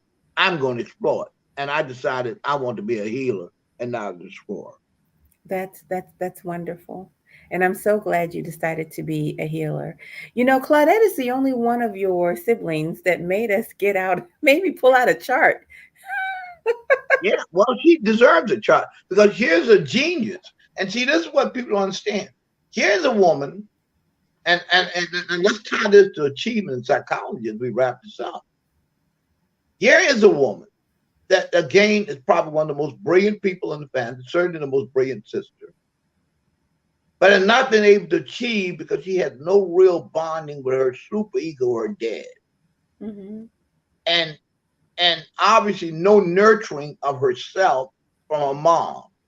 So she almost fits into the socio-psychopathic position. As far as I know, she's never even had a relationship with a cat or dog. I don't think she really loved the animals either. But a very mean, very cruel person. And probably the only person she loved is her daughter, which is probably just an extension of herself. Which is not to say she's not the love is not a love where she would allow to release her, but she's in a controlled environment, and it's a very sick dyad. Well, and I think it's important to kind of talk about that kind of love because it is different to love someone for who they are versus loving them for who they make you. Right. Do we have any callers? I get the feeling, I know someone that texts me. Anybody, we can take calls. I don't know what time is it. I don't You're know how much feeling energized. It's you know what? I just realized you're on Pacific Standard Time, so it's 8:20 where you are. Yes. And I feel good. You're feeling quite. You know what? You're feeling kind of spry. Yes. I usually don't feel the spry. In America, I don't feel spry. And of course, I got a tremendous amount of vitamin C IV in me that you can see on my arm. They pump me full of all kinds of supplements and multivitamins and all kinds of detoxes. And I'm feeling peppery. Well, I'm feeling ducky. they wanted to talk about the jealousy and the demonic spirit that was in the household. You want us to focus on the demonic spirit? There was a question about the jealousy and demonic spirit that was in the household. Well, it was a demonic spirit because both sides of the family came to the house with demonic spirit. That is to say, Daddy had a mother that hated him and hated his father and hated, in a sense, herself for being the daughter of this Caucasian slave master. And probably had a mixed relationship with him because he, from what I understand, was very kind to her and treated her as his child, although his outside child. But she took her hatred out on my dad. My grandmother might have really, really had a demonic spirit. I think my grandmother, and this was a psychoanalyst told me this, that my grandmother kind of trained my mother to put a demonic spirit on me. So I don't usually deal with spirits and believe. I never believed in it, but it's real. But my mother had actually, this analyst told me that she actually had put a curse on me. And through a series of spiritual psychoanalytic sessions, I used to have I had a kind of insomniatic, but an insomnia that would allow me to go to sleep and I couldn't get up. I just it felt like a truck was on my head. It would take me hours and hours to get up out of bed. I generally couldn't get up. I was just that thing. And there were a series of exercises I was able to crush that. Now, if I have to get up, I get up. But I labored under that for many, many years.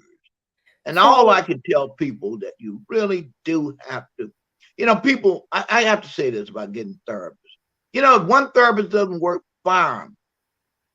After 2 or 3 sessions, fire them. But don't go without having a good therapist. And don't say, well, I'm going to get him because he's black. Because you know what? I've had some of the worst therapists in the world, black, African American. I've had some good therapists who haven't been African. A good therapist is a person, first of all, appreciates you, listens to you, and understands your issue. Lazy therapists that don't study you, don't know anything about your background, dismissive of your background, should be fired on the spot. I absolutely agree with that. Absolutely agree with that. There is, but there's a second thing I want to say too. That my theory of therapy is, after a session, I would like to see a person visualizing health.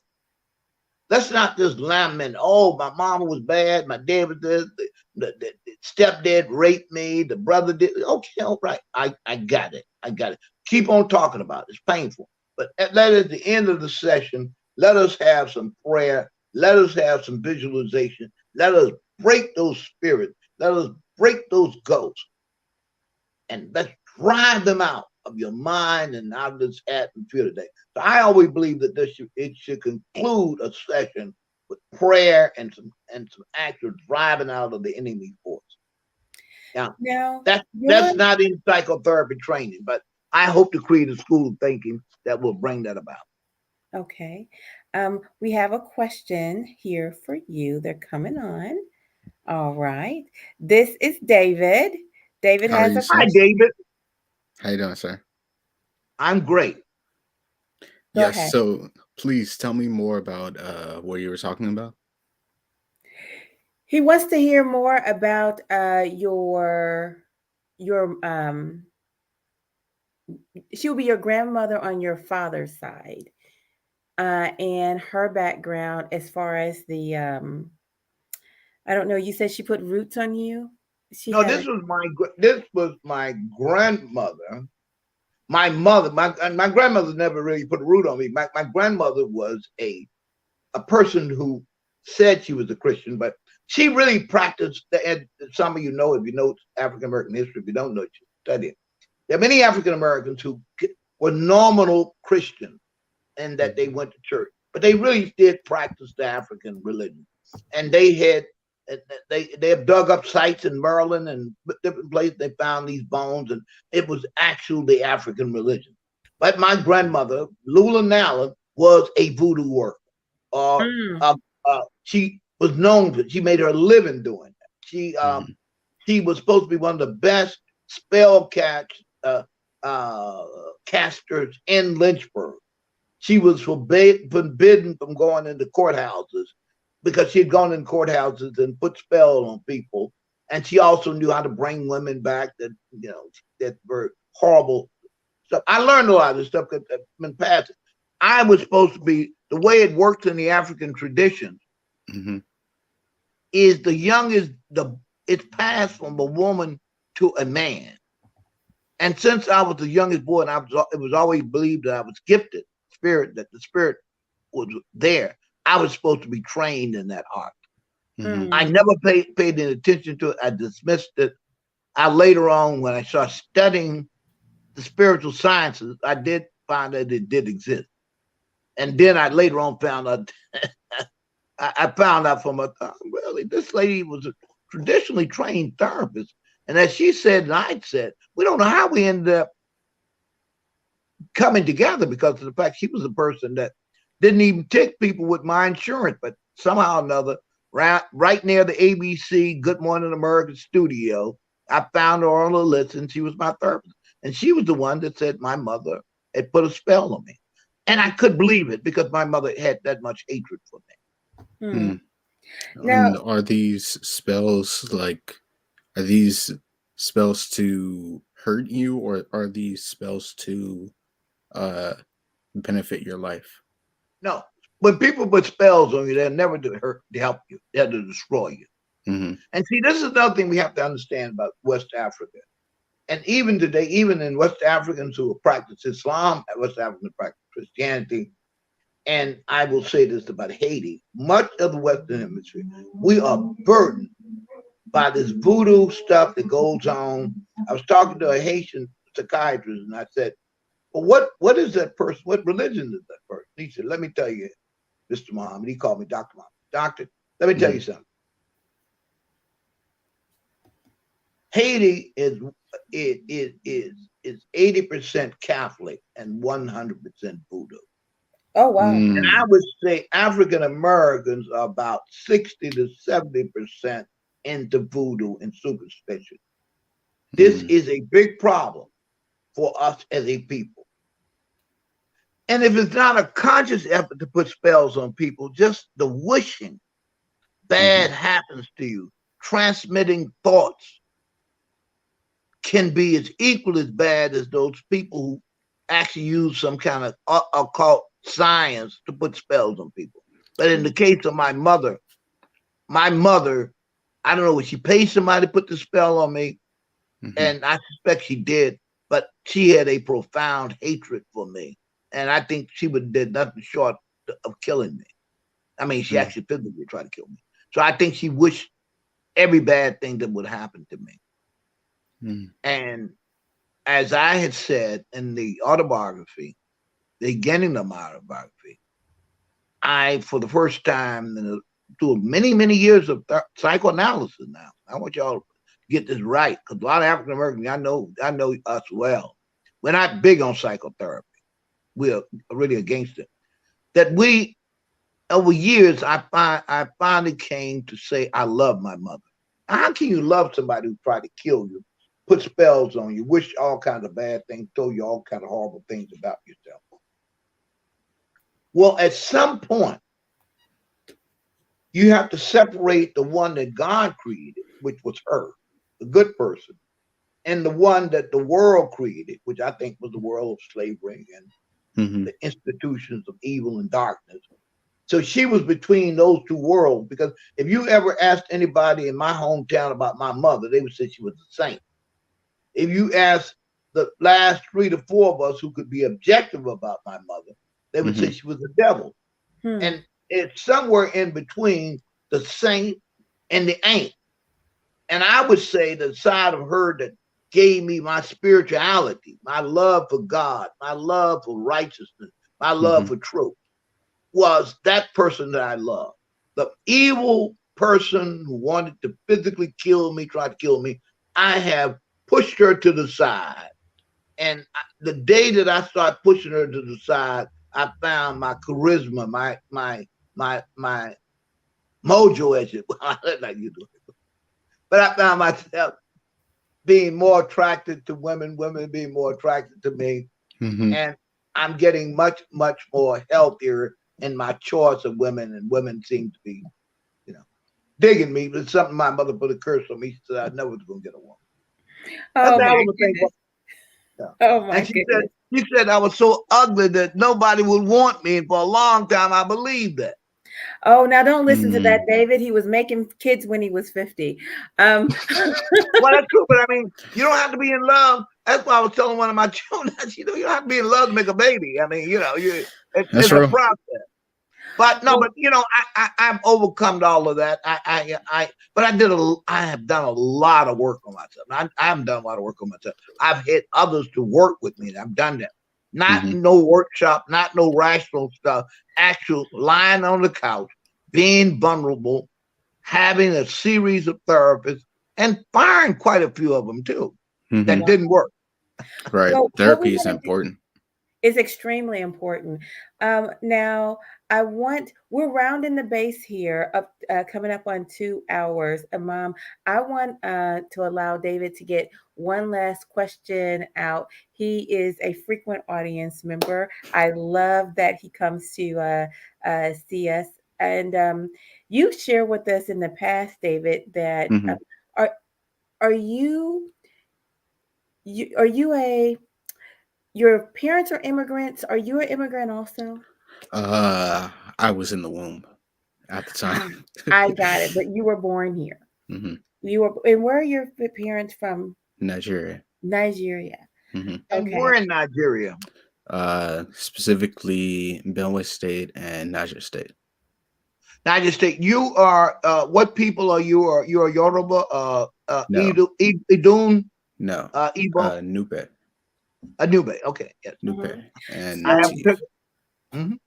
I'm curious, David, because it is my perspective that this lack of a humanity that came from slavery. We have talked about it as if it affects, people who have, generations from slavery, and people who were slave owners, that side. But from my perspective, it affects the whole society in America and even the world, because it is a cynicism that permeates society as a whole. Right. What is your view on what you experienced? Because you were not a descendant of a slave at all. No, I'm not, but my family is from the place to where they got the majority of them. And what is that history like? How have your parents talked about that?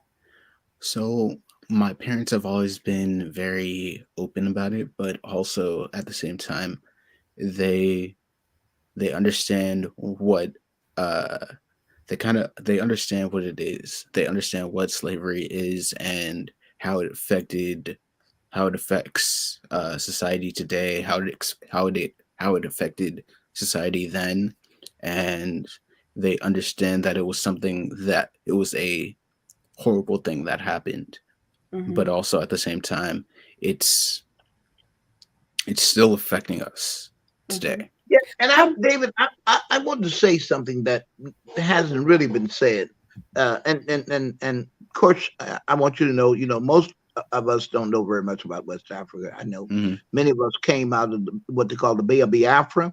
Large numbers of us came from the Bay of Biafra, which would be the region in which you come from. But the traders took the best. So psychically, it affects you. Imagine your ancestors who wondered that one of their brothers just disappeared. Now that is in the atmosphere. They never saw that person again. That psychically affects them. Absolutely. Whether one liked it or not, that affects them. They felt helpless, that they couldn't do anything about this person. And this person, just like one of my brothers, disappeared. And it pained us in the family to know he had disappeared. Imagine generations upon generations of that. But also imagine the effects it had upon West Africa. They took the very best out of West Africa. What they left in West Africa was old men and decrepit women. So you had a society that had to start from the scratch. I was in a hospital one time, and the doctor said to me, not that, I'm genetically a Yoruba and probably 15% Pulu. And he said, you know what? No wonder we're effed up in Africa. They took our very best. And this is what people should understand, that the traders, sometimes they would actually send people back. They were looking for people with skill. Slavery was a system. And we're not going to let people come up and lie and say African sold people. What happened was many times people who lived on the river states, they would come in these villages and snatch people. There were people sold. The wars went on between people, and that became a trade, an internal trade. But the Portuguese and the English were largely responsible for and the Bourbons were responsible for the slave trade and financed by others. Right. I didn't mean to go off, David. I'm sorry. No, you're totally fine. The way I see it is, it's my dad. We've had like conversations about not only this but like other aspects of it, and there was one question there was one thing that I said that like has always stuck out to me. It's that I can qualify as African. Yes, if you call me African, I will accept that. If you say that I'm African American, I will accept that. If you say that I'm Black, yes, I will accept that. It's not that I'm one thing.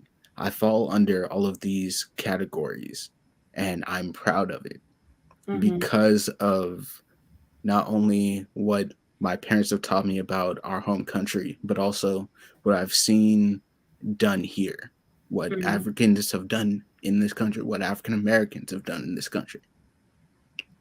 I'm proud of all of that.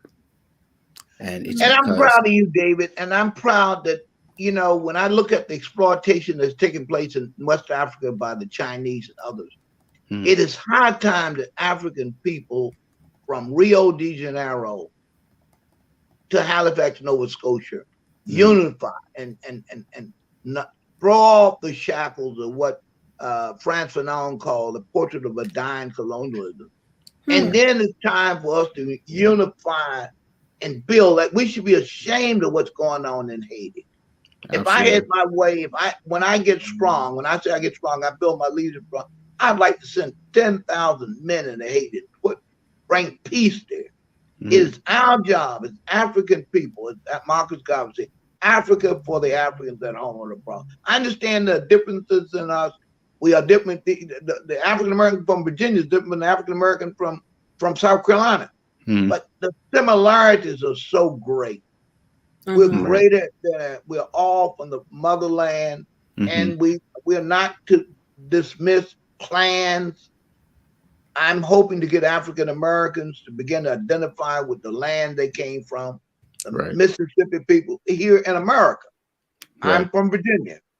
And I can almost, when I run into a person, I say, man, you from Virginia. No, I'm from Linden, New Jersey. I said, where are your folks from?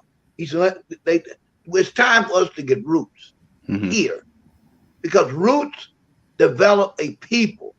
And then we have to systemically connect that we are in the African family. Absolutely. That we're part of the African family. And that we have an obligation, because that's the land that birthed us ancestrally. And believe you me, I got some of your genes in me, you got some of my genes in me, and we have to work with those genes and cultivate. We also have some of those spirits in us too. We have to ride those bad spirits. But let me ask you all, with Coach's permission, if I can make a commercial appeal. Okay, here you go. Well, folks, I am down in Mexico. And why am I in Mexico? I'm in Mexico because I'm receiving cancer treatment at the Immunity Therapy Center. I happen to have had a sister, Ruth Clinton, who was John Hinckley's nurse, to leave a trust fund. That trust fund is almost gone. So I'm asking people, there's someone getting ready to set up, I think she's probably on now, setting up a GoFundMe. But in the meanwhile, any of you who have it in your heart, you can send monies to me through Zelle. Zelle, and just write Alfred Mohammed. My telephone number is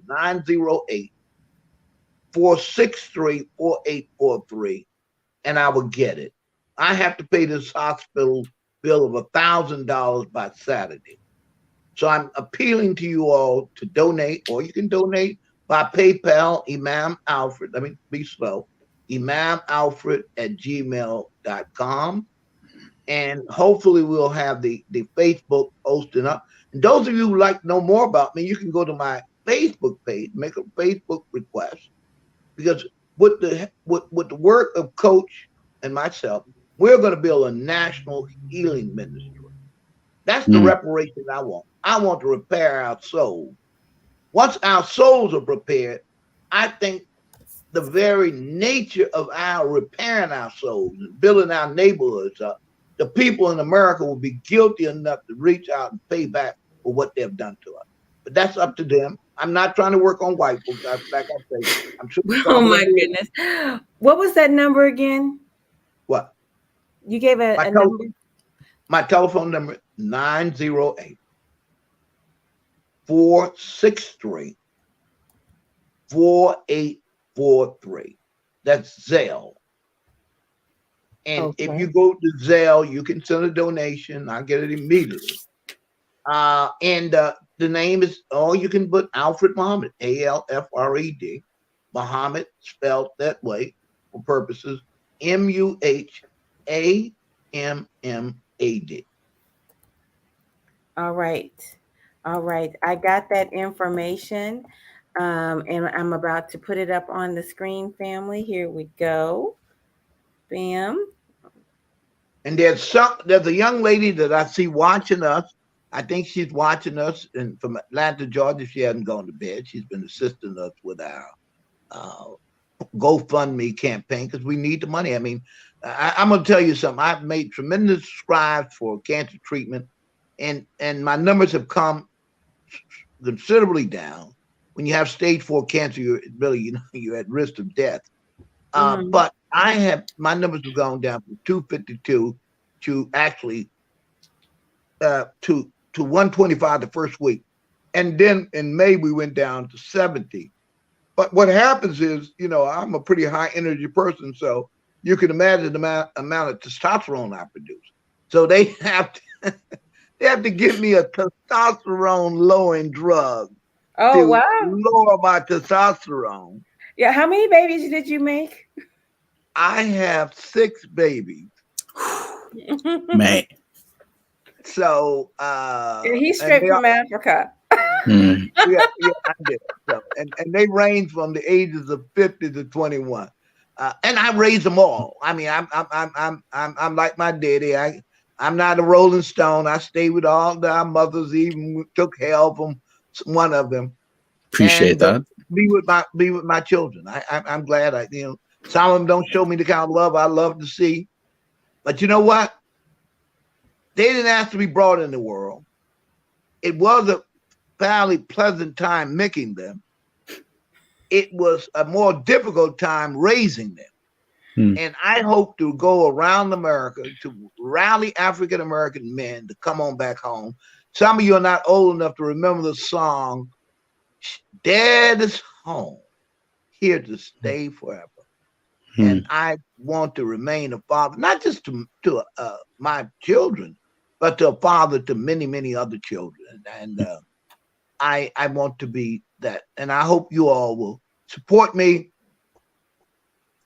certainly with this ministry. But we Coach Love found me on a road to Damascus, and she picked me up and healed me, and she's brought me along on the road to perdition to production. It's very strange. About 3 years ago, maybe 4, I was on a TV show with a guy by the name of Glenn Lowry. Some of you know him. He's top flight intellectual. And Glenn Lowry produced Coach Love and a host of other people. And I want you all to tell more and more people about me, which will bring me more attention so I can bring more healing to our people. But Coach has already been hired, and we were going to sign a contract. She's going to be the co-author of the autobiography of Imam Alfred Mohammed, How He in Counseling.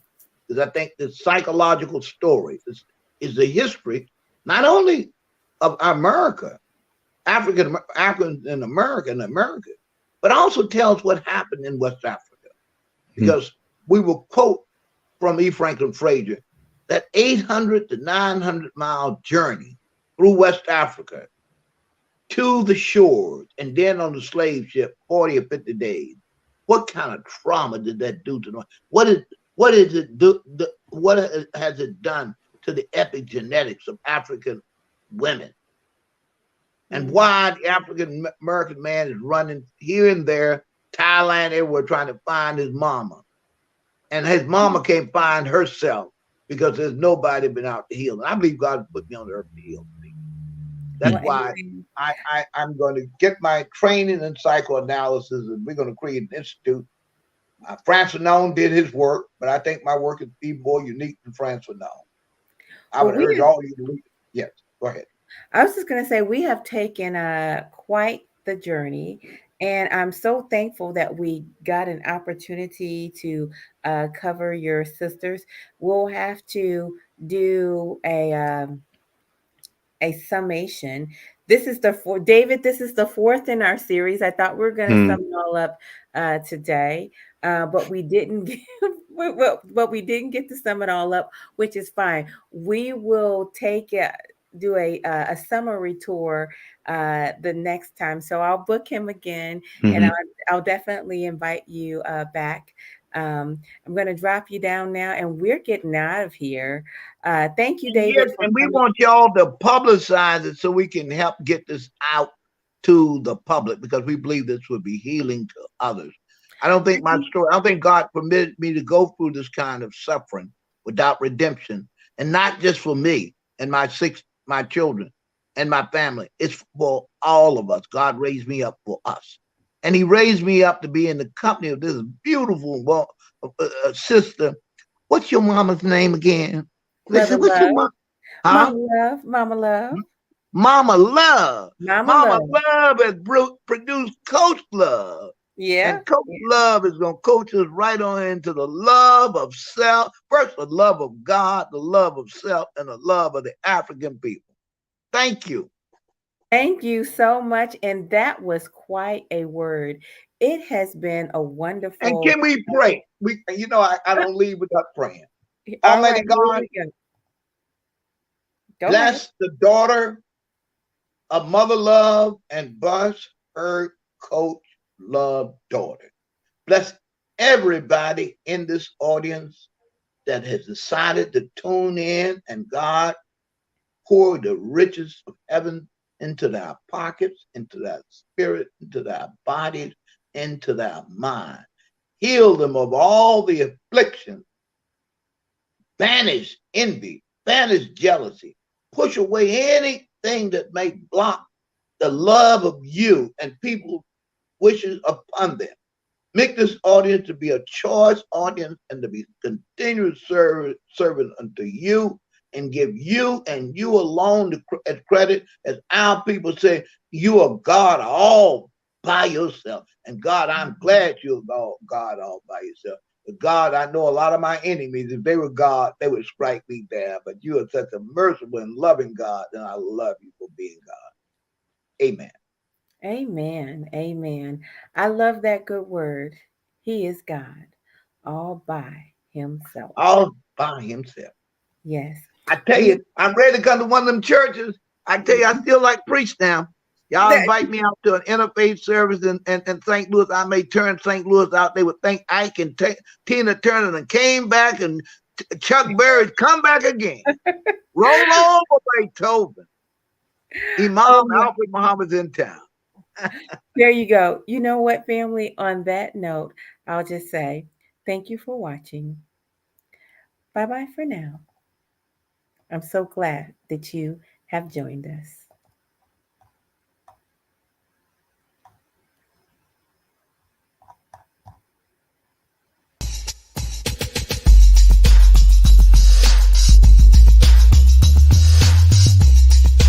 You're winning.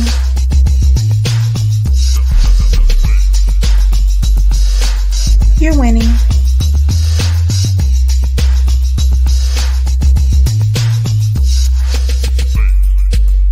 You're winning.